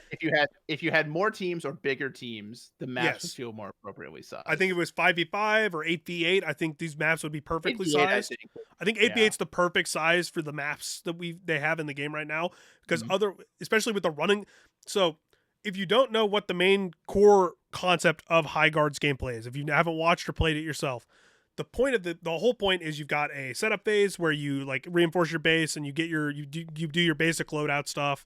Then you have Mhm. a loot phase slash an upgrade phase where you can go around like the map and you can encounter the enemy team, but you're on separate sides of the map to start. So it's more than likely you'll get some gear before you run into each other unless you run straight into the enemy part of the map. And Mhm. then after that phase starts, what is it called? The storm, not the Stormbreaker. The I don't This I think it is called the Stormbreaker actually. Stormbreaker. There's a sword that spawns, and the whole point is that sword is on the map. It kind of turns into capture the flag. It's capture the flag. And So you go. Everybody focuses on that for the most part. You group up. It turns into like a tactical shooter where you're sneaking mhm, around and you're trying to knock out the enemy team. mhm. Because if you want to get that, and then you have to take it from where you get it at the spawn point, because there's multiple spawn points. It's usually like 3 To spawn the points per enemy map base. to the enemy base, where you put it into a part of the enemy base, and then it summons a siege hammer. There's a little standoff phase, and then you break into the enemy base, and then you have to go set a bomb. You have like a set amount of time to destroy an objective, which you can destroy Yeah. multiple objectives in that time. So it's all based on timing and defense and tactical elements. Each base has 3 objectives. There's 2 small ones, like the A and the B objective, and you essentially it's like Counter Strike or Val or Siege, where you plant a bomb and you have to wait for it to explode, and you have to, the other team can defuse it if they kill you. There's also a third objective that's like I forget what it's called. It's It's something like the like some tower. fancy name. The base stone or something like that. And if you plant a bomb on that and that blows up, that just wins the match. It's like the golden You have snake. 100 But health. like but You have 100 yeah, health that increment for your base that 100 incrementally base health. gets Yes. 100 base health that incrementally gets slower the more things you do to it. So just getting the siege weapon and putting it in and Mhm. getting successfully breaking their shields damages the base. Each objective Yeah. does like 30 to 35 damage, except for the Yeah. big one, which is an automatic win. But the little ones do 35. So you can do multiple of Yeah. those. If And you you if can you don't get an objective done, yeah, then if you you lose yeah, base this health. yeah. So I guess this whole explanation kind of leads into what my not a criticism I have, because I actually kind of like the structure of it, and like the multiple rounds and like the different objectives, um and all that stuff. I think though for a wider audience, I think it's just a little too that mode specifically is just a little too busy. I feel like There's too much in this. Not just it's that trying mode. to do There's too too much in much. this game in general. It is trying to do too many things from different genres to really let the parts of it that are good shine. Yeah. So there are parts where it's like really like overwhelming and it's all that stuff you have to consider. But then there's also the instance we talked about where the maps are just so big and it's like like so parts of the games feel like they're trying to do too much or it's too busy, and other parts feel like it's just really empty. Like it's just like where The looting there's nothing. the looting phase to me feels almost the looting slash upgrade phase. Though that Yeah. area feels like it should be just a farm. It should be a deadlock. It should be a deadlock farming phase.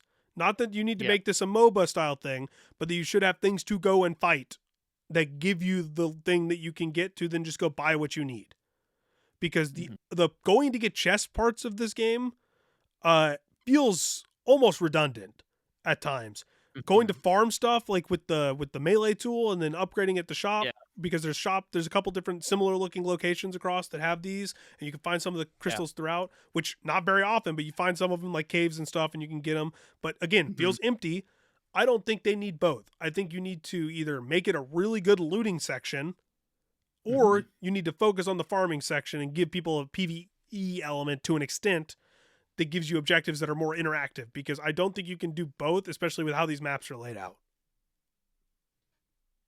So I don't know. That's Yeah. my biggest complaint with the game, is that I think that and then the run and gun element of when the person gets the flag, the sword, Yeah. running to the base, the oh, you have to, I like the chase part where you have to find strategic ways to cut them off, but the shooting on the mounts is weird. It feels a little weird and kind of floaty. It takes some getting used Yeah, it to. takes some getting Yeah. used to. There's no real, like, there's no, it's not even that that entire part feels anticlimactic. It's that you basically lose them once, they can get to your base, and then they can put that thing in 2 seconds, because it doesn't really have a cooldown timer to put it in, and then you Yeah. automatically, you can't stop the siege weapon, I don't think. Yeah. So And there's then so no, if someone picks up the sword breaker, a timer starts. And if okay, so a time here's what happens. A timer starts. And if the timer gets to 0, then it goes into overtime. And so overtime, then there's no respawns for that phase. yeah, But you just get also stuck in your base. the overtime also has a time period. And if people are still alive during when overtime expires, whoever is just holding the sword, they automatically get teleported to the base and the raid starts. It feels like the whole objective is, if you get the sword and avoid the initial conflict of around the area where the sword is, Genuinely, it seems like the strategy is to get the sword and then just run the entire I don't even go to their base. Just run around and it like feels like waste an time. anticlimactic capture the flag, because the whole, if you do not have a good setup around the sword when you lose the sword, you Mhm. basically are sprinting back to your base and trying to, and obviously you can see where the sword is. There's an effect in the air where you can see where the sword is on the map, and you can see them on the mini map, so you know where they are. But cutting them off is much harder than you would think. There's no, like, it doesn't feel like Halo capture the flag, where it feels like Yeah. there's always a tug of, like, a pull, a push and pull You know to what it. you know what would be really cool? What? You get the sword. You don't take it to their base. You take it to and this would also be but this is also a problem because the map's too big. But you get the sword, you take it to your base. You summon the machine at your base, and then you drive it to their base. And you have but so the people who have the siege machine have like maybe they have like turrets or like more places to like hide or like different like weight like So it becomes like a advantage defense points. game. Yeah, I get you. Yeah, yeah, and then so then you if you're the defending team at this point, you can stop them, but you have to like get Okay. inside the siege machine, get to a core that's there, and like Yeah. stop Well, it. let's And if simplify it they even get more. that can We can simplify it even more. What if when you pick up the sword, there's a longer pickup time for the sword, instead of just getting it and being able to run with it? You pick up the sword, everybody essentially gets teleported from the location of the sword back to their base on mm, both sides, or maybe just the team with the sword all get teleported back, and then they have to start a run from their base to the enemy base from their base. yeah, So yeah, that, because that would turn it into more of yeah, a capture the flag. yeah, and it would also make the sword feel like just the sword just kind of feels like a pickup. It But if you is. wanted to feel like this mythical item that's like super important, like a slow like Excalibur like removing it from the ground or something like that, because you just go up and like oh here it is, You I have it basically in my just hit a hand. button and get it in 2 seconds. Well, so here's the point. And Here's then the other like thing. They don't even respect the sword that much, because there's also the little knife weapon that can get one person into the base. There's a knife that damages the thing and lets you get into the base. There, I saw it once in one of the games we played, and I mentioned it. I don't know if you heard it. I don't know what it's called, but from what I recall, there's a little knife that is just a mini version of the sword where one person can use it, and they basically make a hole in the shield and they can get in. Okay. Which so I'm just like, why? I didn't know about I that. brought it up once. I only But saw it also, once. big. This is kind of like a dumb question. Can you use the sword as like a weapon? I don't know. I've never even been like told that like you can do that. I don't even know if you can do that. And that just sort of feels like it defeats the purpose. Like, okay, It should be like a gravity hammer. and it's like a melee weapon in a gun game, but it's like, I don't know, maybe you can shoot lightning with it, or I don't know, just something. It's just like, I don't know. But basically, what we're saying is because we need to move on from Highguard at some point here. But the point of this, like as an industry, or like just for no, this not as an podcast? industry. Okay, so the game has flaws and clear flaws, and there are people that are pointing that out in their negative reviews, which is good. A lot of people are just complaining about very specific things and basically, hey, I played like one game and I was done because I didn't like cool, whatever. There are so many things. I think this game has. They released this game. We also have to consider for Steam, when you're doing their review system, you're not like writing a review of the game. Like, you're not giving it a score. You're saying whether you recommend it or you don't recommend it. So I could see like, I mean, so like I would say, so right now it says mostly negative. So like I would say like it's not like a like I don't say when I look at that, you know, like, and this is Steam's fault, the fact that it says mostly negative. I wouldn't look at like, sorry, it's mixed. It's not mostly negative. It's most people are mixed on this game. The trailer started playing and it scared me. Most people are mixed on this game. They're not mostly yeah. negative. They just don't see like Scott. They don't see a reason this game would pull them back. Well, my issue is that like it says on the Steam page, like, oh, reviews mostly negative. It's not like it's getting mostly negative reviews. It's saying most people don't recommend the it. game. It should say and most people don't not recommend it or whatever. Yeah, and like you have to consider that this is a game in its like people are not recommending it in its current state. Yes, and that's what I was getting at. Yeah. I would probably be one of them. I think this is okay. So because this brings me back to the point that I was thinking about. I do not for a second think that this team and these developers who have all this veteran experience, who've been around for so long, who did Apex and did Titanfall and has had all the success. Remember, Respawn was founded by former Call of Duty people, so like they like a huge pedigree in shooters. I refuse to believe that they made this game.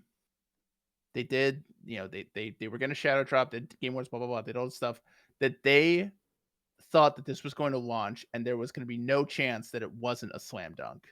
Like I refuse to believe that they were just like, this is going to be great. It's going to be a mega launch day one and we're going to be swimming in cash. Like they have to be. This is their early access period. Considered. Yeah. This is what we talked. We talked about this while we were playing. Both of us, Scott and I came to the consensus that this game is not in a state that either of us can recommend it. They gave away the battle pass for free. Exactly. This is season 0. This is season 0. This is season 0. This is early access. This is them testing the waters and getting feedback because they didn't run any betas. They didn't run any external tests. They didn't run any of that. This game is going to take all this feedback and talk to people. They're going to go to people that have played this game a lot. They're going to go to creators. They're going to go to people who are competitive shooters. They're going to go to people to get feedback. And then they're going to come back in 2 seasons, whatever that timetable is for them.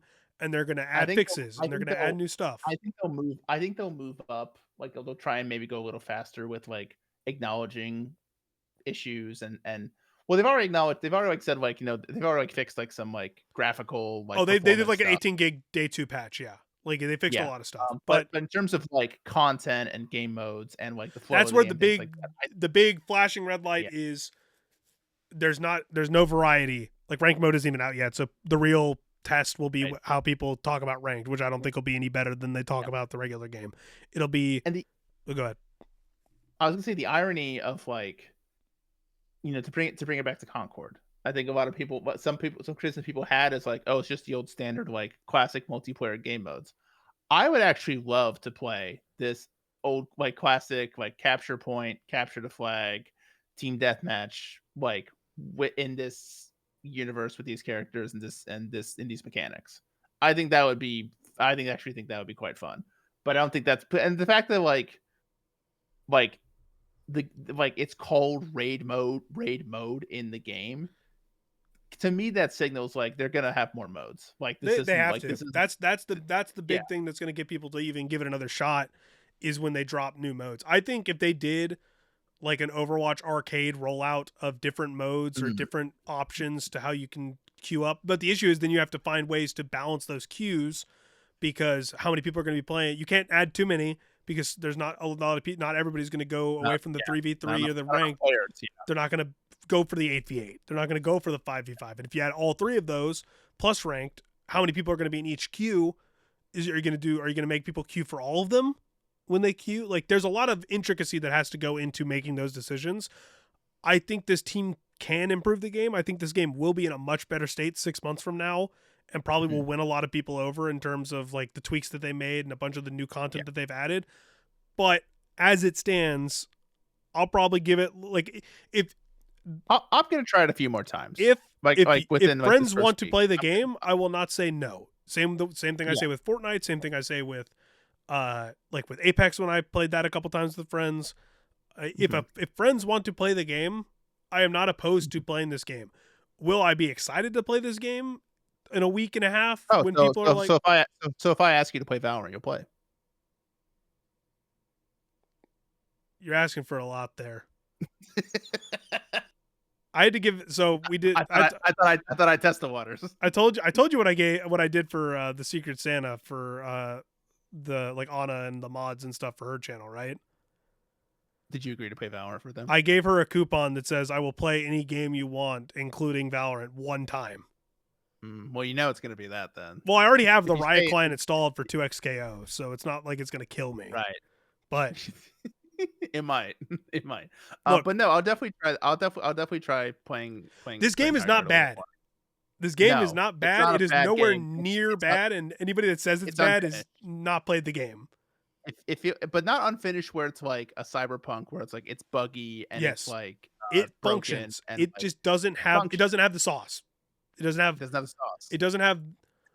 It, and especially doesn't have the sauce if you're trying to queue this solo. Do not queue this game solo.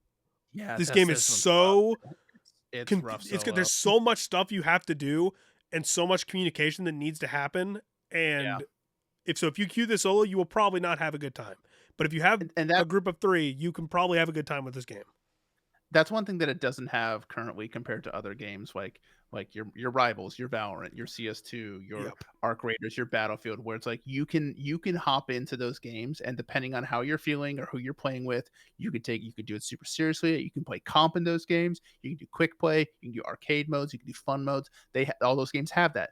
This doesn't. It has the 3v3 raid mode, and that's it. And because it's so intricate and it has all these different stages, you kind of have to be kind of like locked in and taking it like not like taking it seriously like you're an esports pro, but like you have to be like aware of what's going on and what stage you're on and try and communicate a little. Um, Otherwise, you're just and if people on your team aren't doing that, which is why like we'd say stay away from solo queue. If people aren't like communicating and paying attention, then you're just not gonna have a good time. Like, and even if like because if you're playing Battlefield or Rivals, um, especially a game like Battlefield, like Battlefield is probably the game where I can have the most fun while still losing matches because I'm just out there running around shooting. I don't really That's sometimes I why I don't even played. care what's going That's why when we on got back for. into Battlefront a couple like early, like mid last year, Yeah. it was just like Oh yeah. the atmosphere is so cool. Like all the sounds and action and everything you're doing is so fun. Even if you're getting stomped, like sure it's not going to feel great to get stomped, but you're having a good time for the most part compared to this Yeah. where we got Like rolled when in all three of the games we played. yeah, yeah, you get And blasted by like Death Trooper and you like fly off, you do the yeah, Wilhelm it's like scream, it's oh like rules. yeah, it's like cool.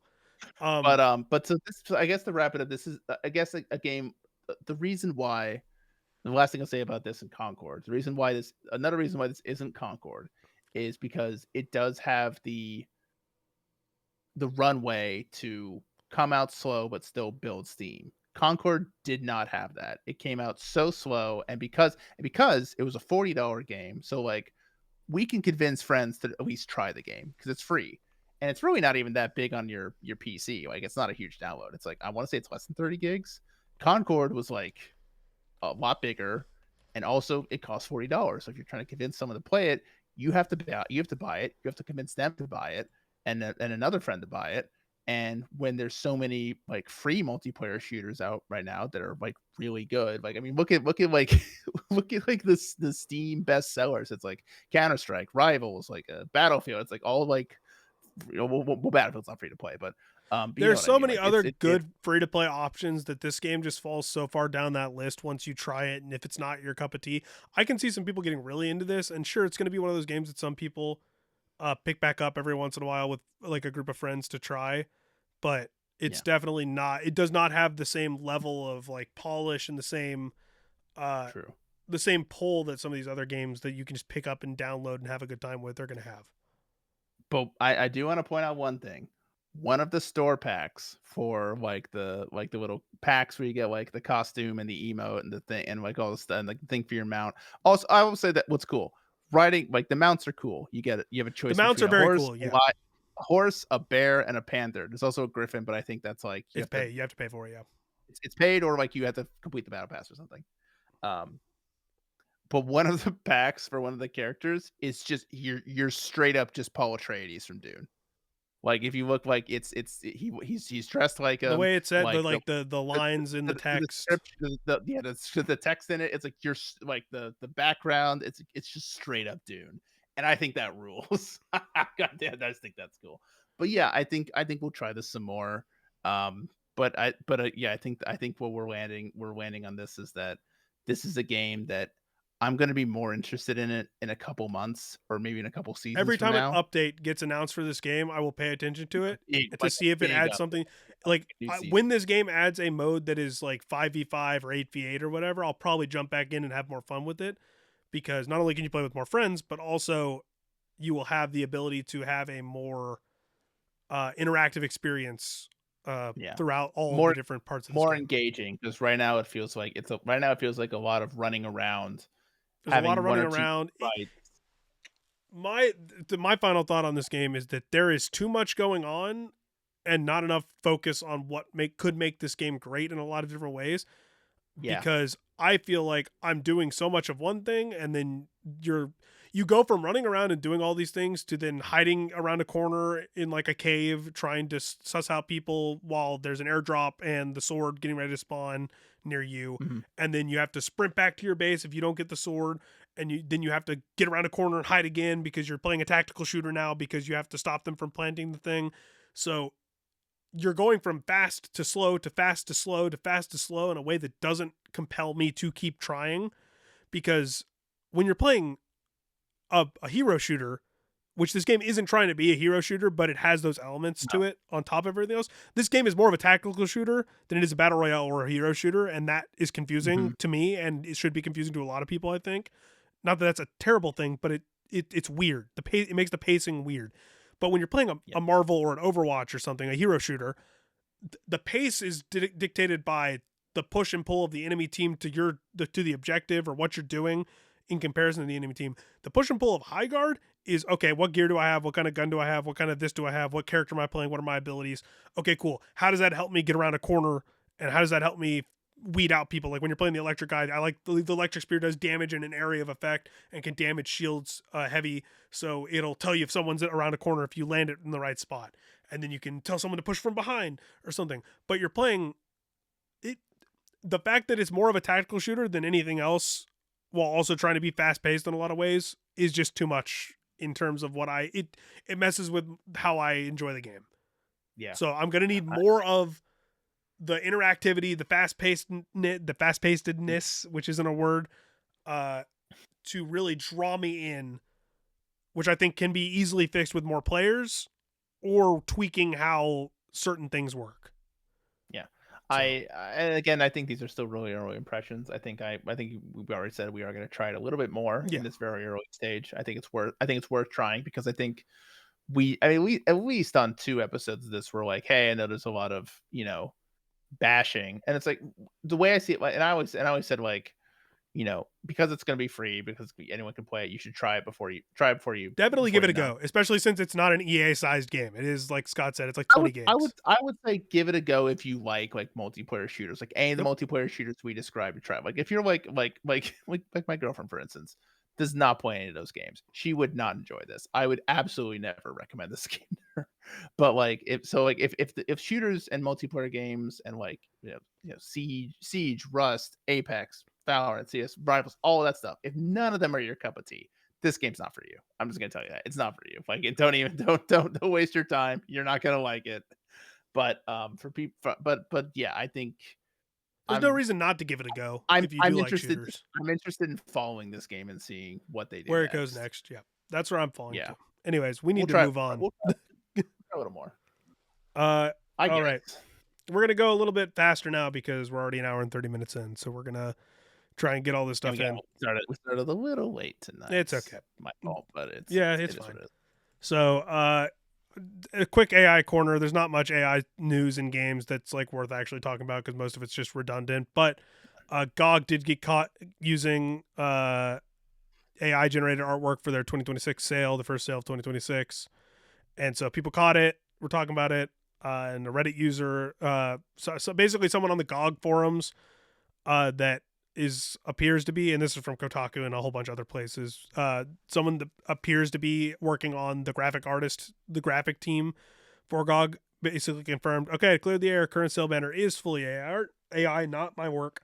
This is all I can say. My team is much smaller now than it used to be, and the requirements for the role are completely different than it used to be. So it sounds like they're overworked, underpaid, understaffed, and they were basically like given a mandate that they had to use AI in some way, or they were forced to use it because they couldn't meet the requirements of what was going to happen without it.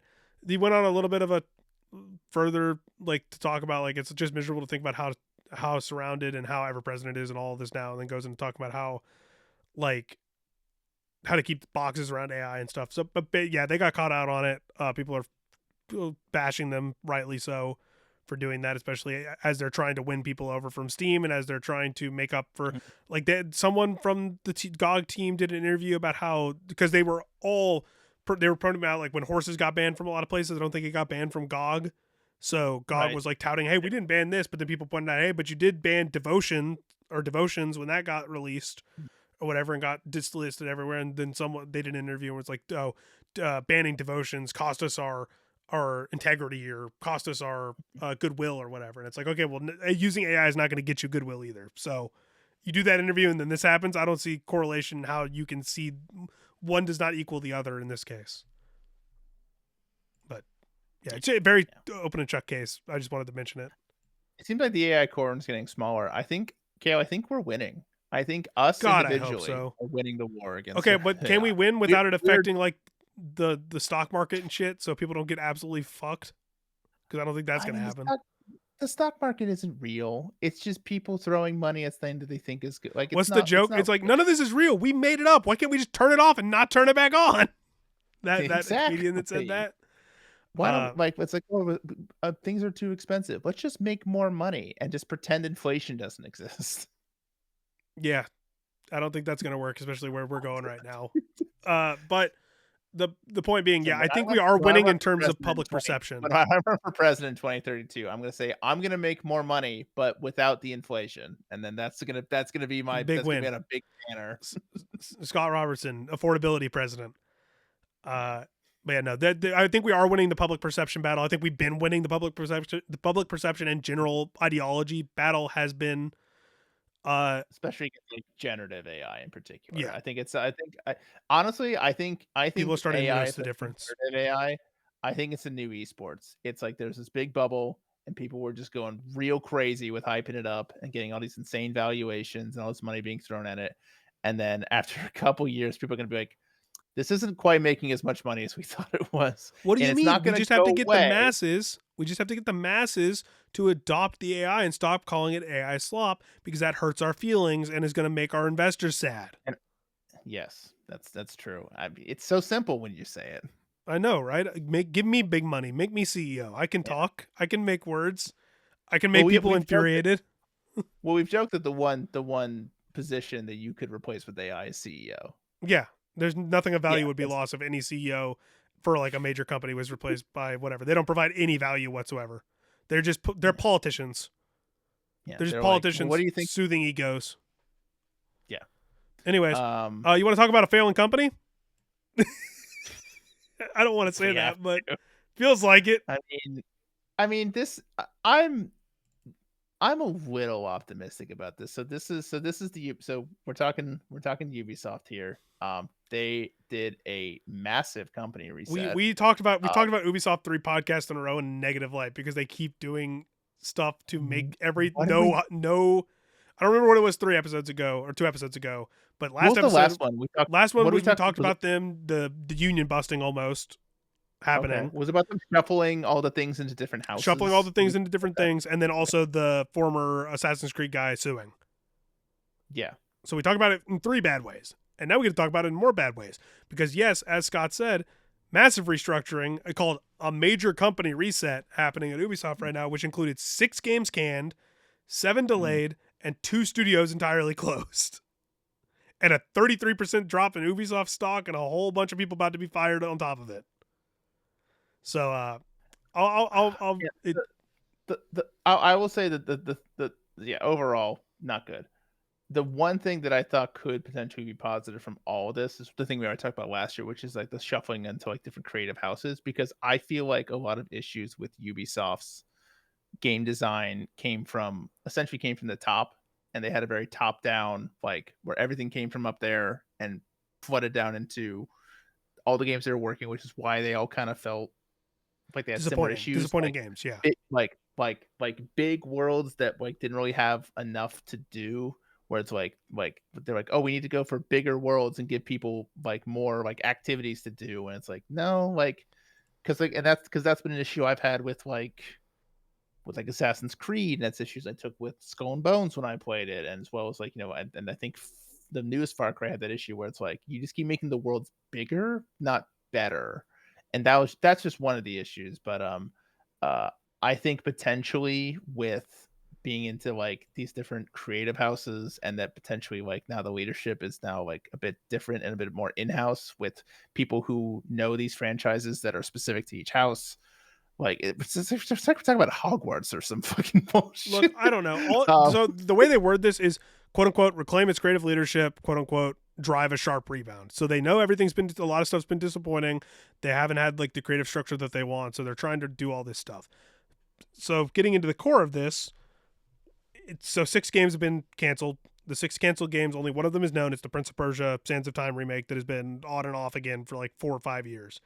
mhm, Because they had a version of it that they didn't test well or whatever that they canned and redid and then they announced the initial delay or time framing of that, and then apparently the mhm. version that's playable now is not what they wanted, so they just canned it. So that's the only game we know for a fact, at least from what I saw, that isn't like speculation about what it was that has been announced can.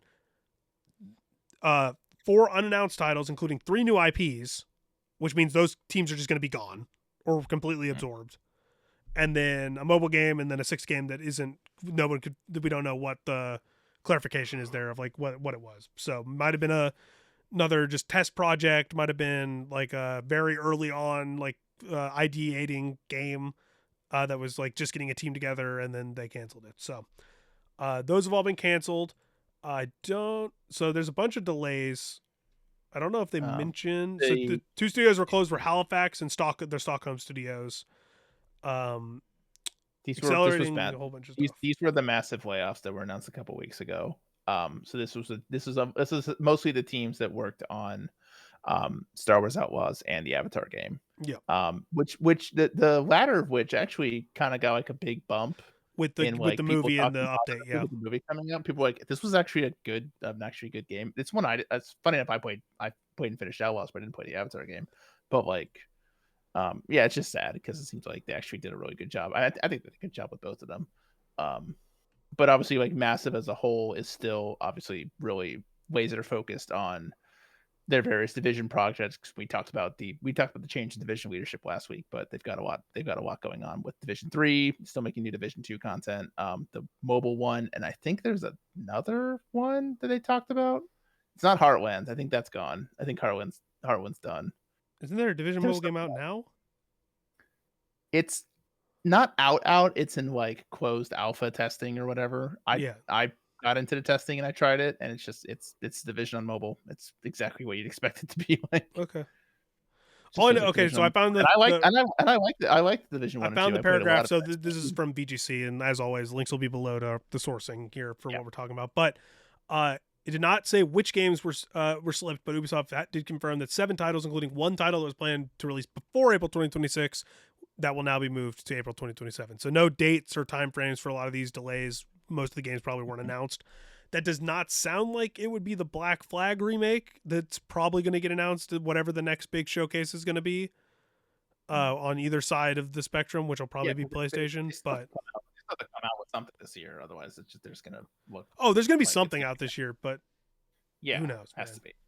Yeah, it's a whole mess. And then Ubisoft proposes to cut 18% of its workforce at its France headquarters as a major play to reset. They're trying to reduce their costs by 200 million euros, I believe was the cost, by 2027 probably. Like this is just a mess. This is going to affect so many jobs that aren't already in danger that are now in danger. Obviously, the huge layoffs at the companies that already happened. So this is not great. It also means that a lot of like really cool new IP which is what gaming needs right now.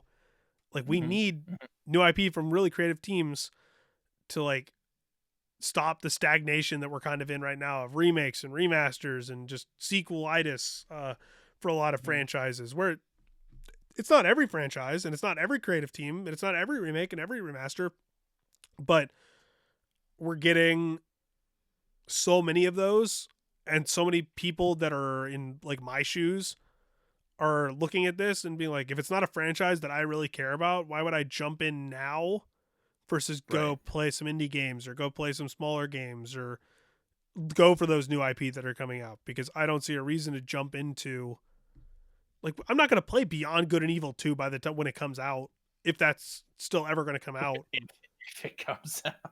Yeah, like I'm not going to play it. They did mention that Beyond Good and Evil is Still in in development. one of these houses, with it's in Creative House 4 alongside Anno, Might and Magic, Rayman, Prince of Persia, but not the obviously which not is the apparently remake. Atari's working with them on a Rayman thing for the 30th anniversary. Can Atari just buy Rayman at this point? I trust Atari more than I trust Ubisoft at this point with that IP, which is crazy. Yeah. I don't know. I don't know. We'll see. I mean, I think. I mean, I mean, I do have, I guess, some optimism for Assassin's Creed. I thought Shadows was really good. It still had the problem of being too big, but I mean, aside from that, it was really good. I think the Creative Houses thing is going to help the quality of what does survive, but I think there's going to be such laser focus on the IP that is a thing already. They're slimming down. Yeah, and it's going to suck because I don't really care about Assassin's Creed anymore. Despite how I enjoyed my time with Shadows, I didn't finish it, but I enjoyed it. I played like 20 hours of it. I don't care about Far Cry. I don't care about Rainbow Six. Outside of I'll watch Siege every once in a while when there's a cool event going on. I don't care about that. So if there's not a cool new IP or one of these teams doing something with another IP, because we're not getting another Star Wars Outlaws, so we're probably not getting another one of those Avatar games. So probably not doing many more. Well, I know that one underperformed too. I remember that from when it launched. Sure, yeah.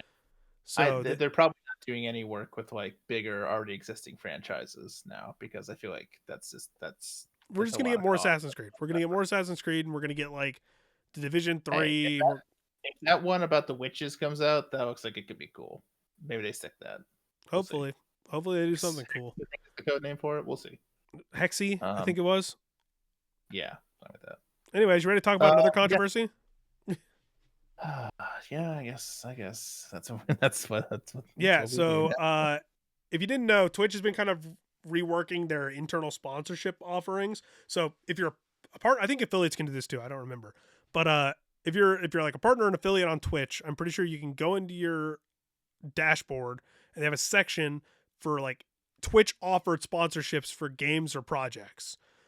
So it's like a lot of mobile games or like games that basically pay Twitch, and then they go and find the streamers that would fit those games through this dashboard, and you can claim that. And if you meet the requirements for it, you get paid out the whatever the offer is on the sponsorship, which is usually based on like your like internal metrics, watch time, viewers count, followers, whatever. Mhm. So typically it's cash, and by cash I mean it goes Yeah. into your Twitch account, your Twitch payout account for when you reach the threshold to get paid out for Mhm. whatever your account is. 2xKO popped up on this, and a lot of people were excited. It's like, oh, I'll play 2xKO for whatever, how many, like an hour. It's usually like an hour or two. Give it a go Mhm. for whatever amount of money, because I was looking forward to playing Mhm. it anyways. Uh, Instead of offering an actual sponsorship, so no monetary value to this sponsorship, free bonus subs. You want to guess what free bonus subs mean, Scott? I think it means you're not making any actual money off of them. The only way to get free bonus subs is if your community gives 5 subs. I believe is what this one was.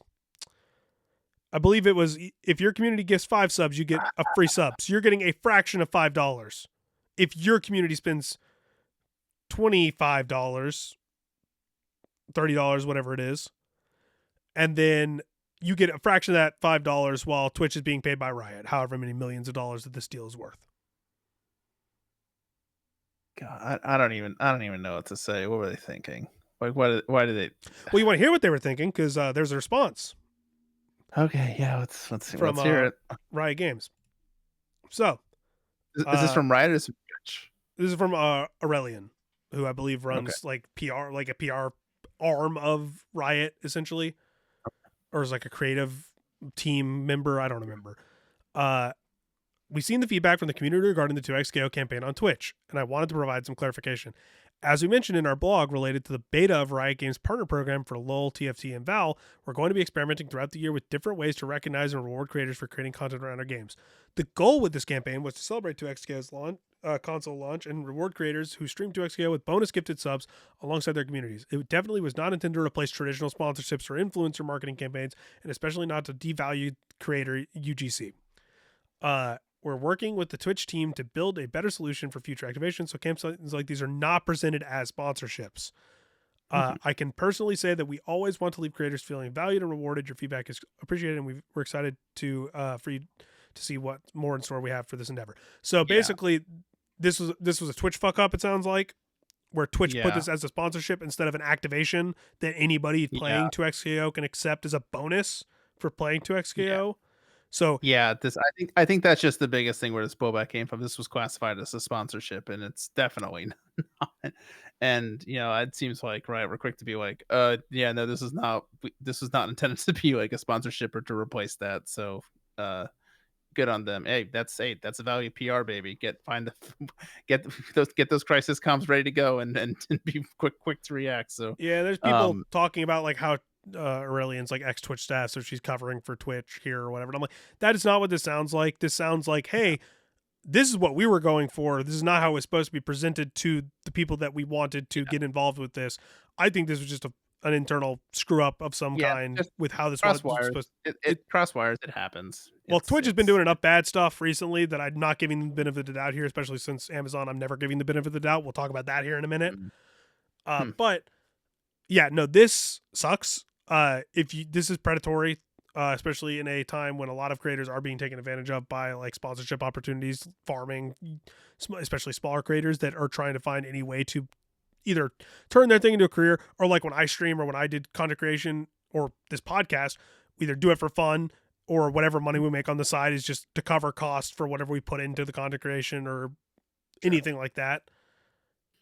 This feels like it wasn't meant to be predatory. It wasn't meant to be anything like that. And Riot knows that. And Riot's trying to communicate that here. I'm going to want to see what they do to kind of like not see a follow up here.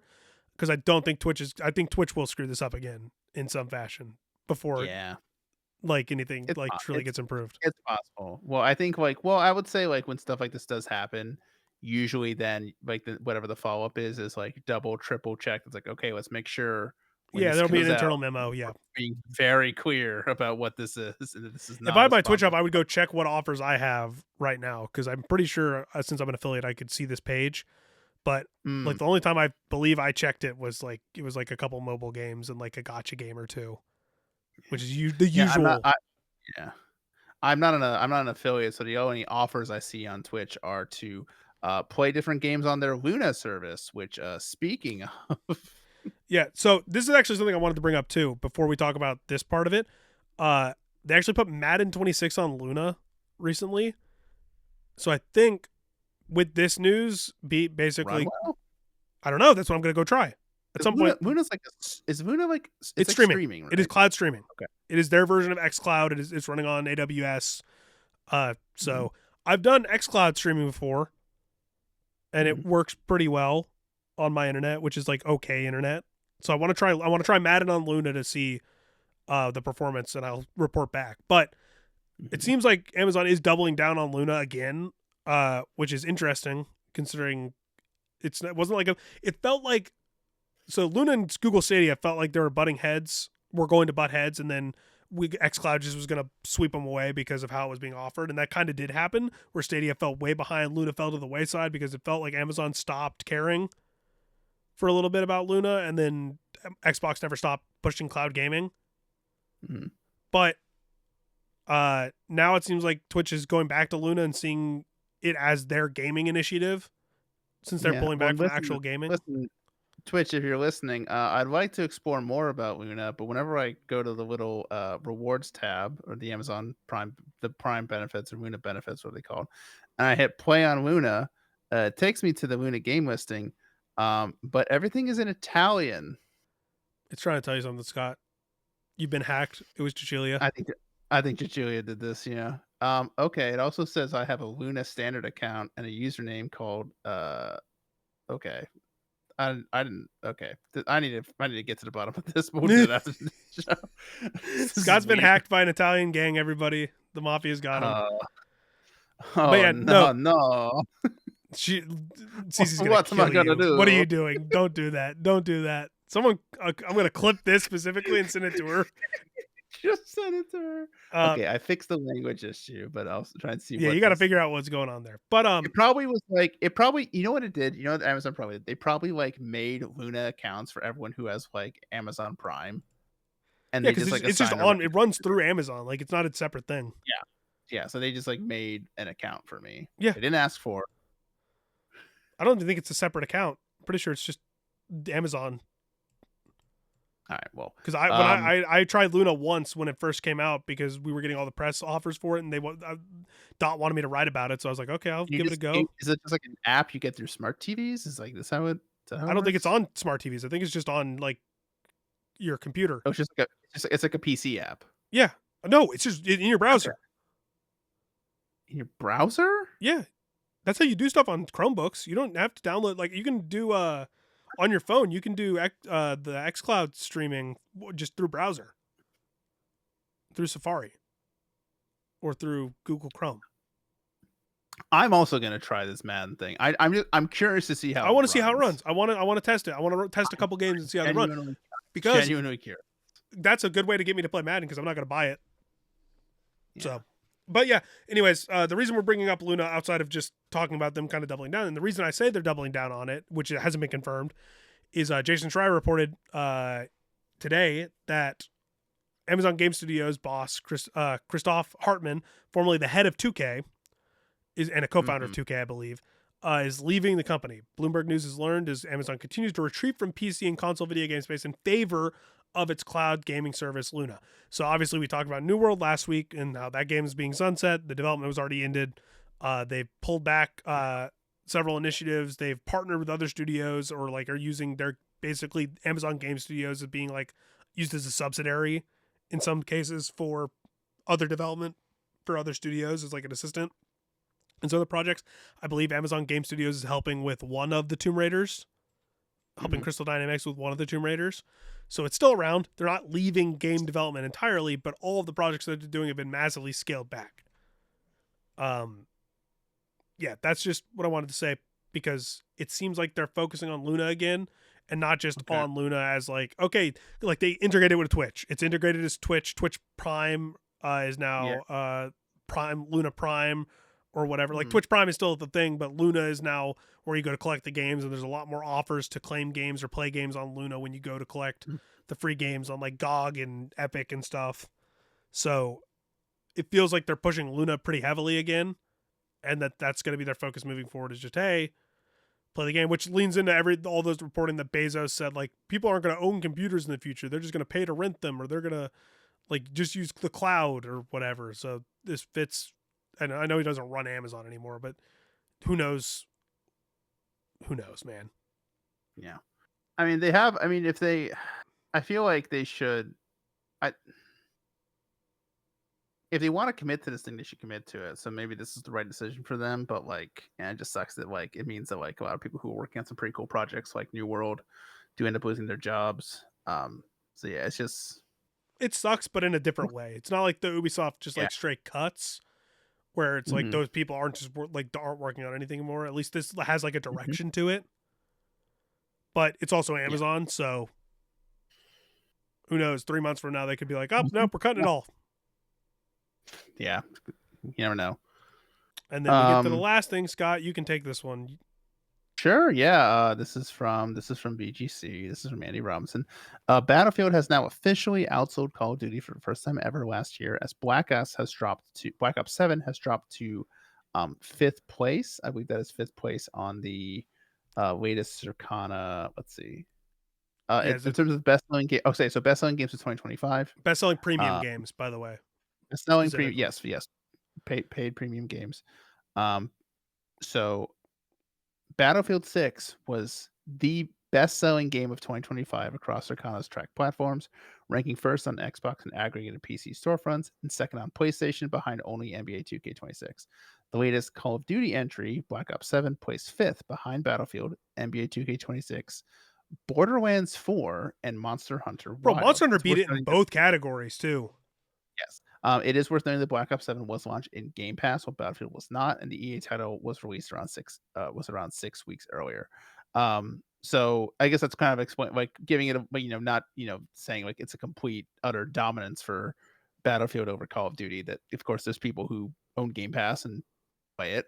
That being said, I still think the true like here's the thing. I don't think that the people who only play Call of Duty, who buy the new Call of Duty every year and only play that, I don't know if they're getting Game Pass because it's gotten to the point where it's so expensive, where it's like, well, if I'm just getting Call of Duty, I can just buy Call of Duty and I Is there don't need to enough? buy Is Game it? Do Pass. they see enough value of other games in Game Pass to? And if they're just playing Call of Duty, the answer is no.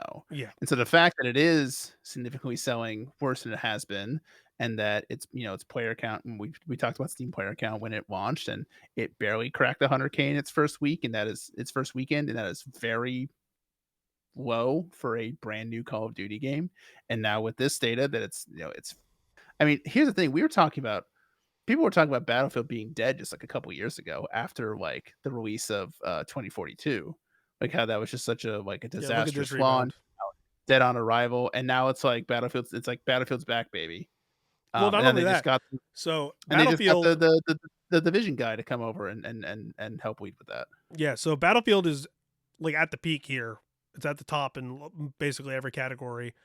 The one that surprises me most, other than Monster Hunter being above Call of Duty, which I know Monster Hunter always sells well post World, but that's crazy that it beat Call of Duty. Uh, Borderlands 4 selling that well, and no one That's talks about it. that that also stood out. Randy, you've done it again. Yeah, you made a game that's like okay, okay to good. But okay sells. I mean, look, 2K26. We Okay, but we we've 2K talked is to death 2K, that dude. yeah, but we've talked to death how like every year it's worse and worse and worse, and it's still a top seller. Yeah, But it's the now most we're played seeing, game on like every but now, platform. but now we're seeing another example of a yearly installment that doesn't really seem like it's getting better each year. Kind of taking a really like now it's like showing you know now it's actually losing a bit more than it usually is. Now it's like Call of Duty's down to fifth, being beaten by Battlefield.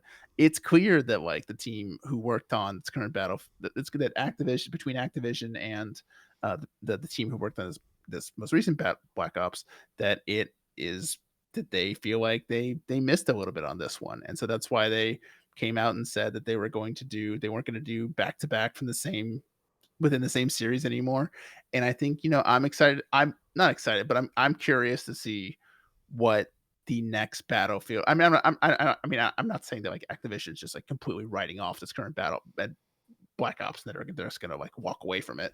But I'm now a little bit more interested in seeing what the next one's gonna look like, because now it's like, okay, now you got some ground to make up. Now you know it's not Talking about the just you next can't COD or the next you can't Black Ops? next COD.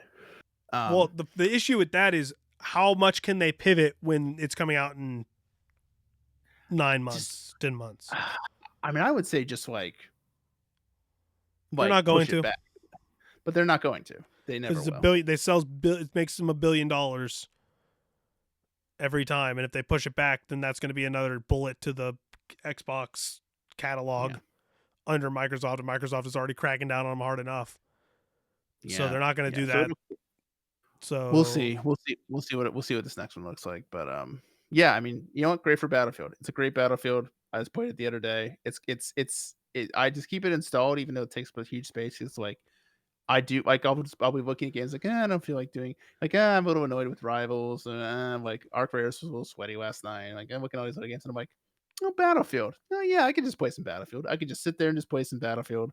I could either like be locked in and be like super into it, or I could have like a podcast going and just kind of chill out and just run around and shoot some guys. It's and that's what, to bring us way back to when we were talking about Highguard, is that it's got that mix between like, oh, you could like in terms of like you can determine how much you want to mentally invest into that game when you're playing. And that's what I think is one of the strong points of Battlefield is that option. And it's fun. The maps are good and the guns feel great. And I just like games where there's lower time to kill. And that's why maybe I haven't been liking it Highguard as much, because I'm like, okay, I've been shooting this guy for a while now, and he's still not dead. And it's got hero shooter kill time compared to I played Val and Counter, time. and listen, I'm used to in Rivals, because when I think of Rivals, I'm mostly comparing it to Overwatch, and that's just kind of like that's just part of it. But well, you don't want someone to be pumping the enemy warden with heals while you shoot them and try and destroy their shield and take them down while you're trying to fight for the MacGuffin. The MacGuffin, is that what the? I forgot what the sword was called again. I don't care. I'm gonna be 100% with you. Am I wrong? I think they should call it the MacGuffin. The last time we played the game, the guy that we were I chased 3 guys around the map who were running with the sword. I gunned down 2 of them, and then I found out they have like boost pads for the people with the sword, and I was like, oh, he just gone. I killed his 2 friends, and he's just at the base. Cool. Well, we'll have to remedy that the next time we play Highguard. Yeah, we did say we tried it. We did say we tried a little bit more. I said I'd give it a week and a half, so I'm gonna give it a week and a half, and then we'll see where I'm at after that. I'm pretty sure I'm not gonna be finishing this battle pass. Probably not. But we have given you, the audience, a solid 2 hours, so I think and you in return should let us know what you think of live service games and Highguard, and also like and subscribe, because when the number goes up, I don't get a notification, and I only see it when I upload the podcast, and I look at it once and I'm like, cool. Yeah. You could be responsible for when he says cool the next time. If you want to imagine me at 3 a.m. uploading a podcast that I just rushed edit, and I'm thinking up a SEO friendly headline because I can't get out of that mindset, and throwing together whatever dumb idea I have for the thumbnail all at the same time while it's uploading. I see a little thing in the notification bar that has a red dot, and I open it up, and it says someone subscribed, or there's a comment or something, and I go, cool. And then I close it, and I keep doing what I was doing, and then I probably go to bed. You want to be in charge of that? That should be our first short. It's just you going through that whole process. And it just pans over to you, and you just go, cool. And then it says, and it's to subscribe to Timesphere Podcast. Yeah, that'll be what it does. All right, everybody. Well, you guys have a fantastic week. We'll see you again next week. I don't know what we're going to talk about because the news has been kind of all over the place. We might be doing our over-unders for games this year, because by the time the next episode comes out, we should have at least, I think, done our draft, because I think we're starting it this weekend for our Fantasy Critic. But, hopefully. Yeah, well, hopefully. But also, most things that people care about don't come out until like mid-February anyway. So, right. Yeah. We'll see. But It's yeah, about to be February, so we should do it. We should do it. we should. We just kept forgetting about it. Anyways, you Yes. guys have a fantastic week, and we'll talk to you next time. Bye, everyone.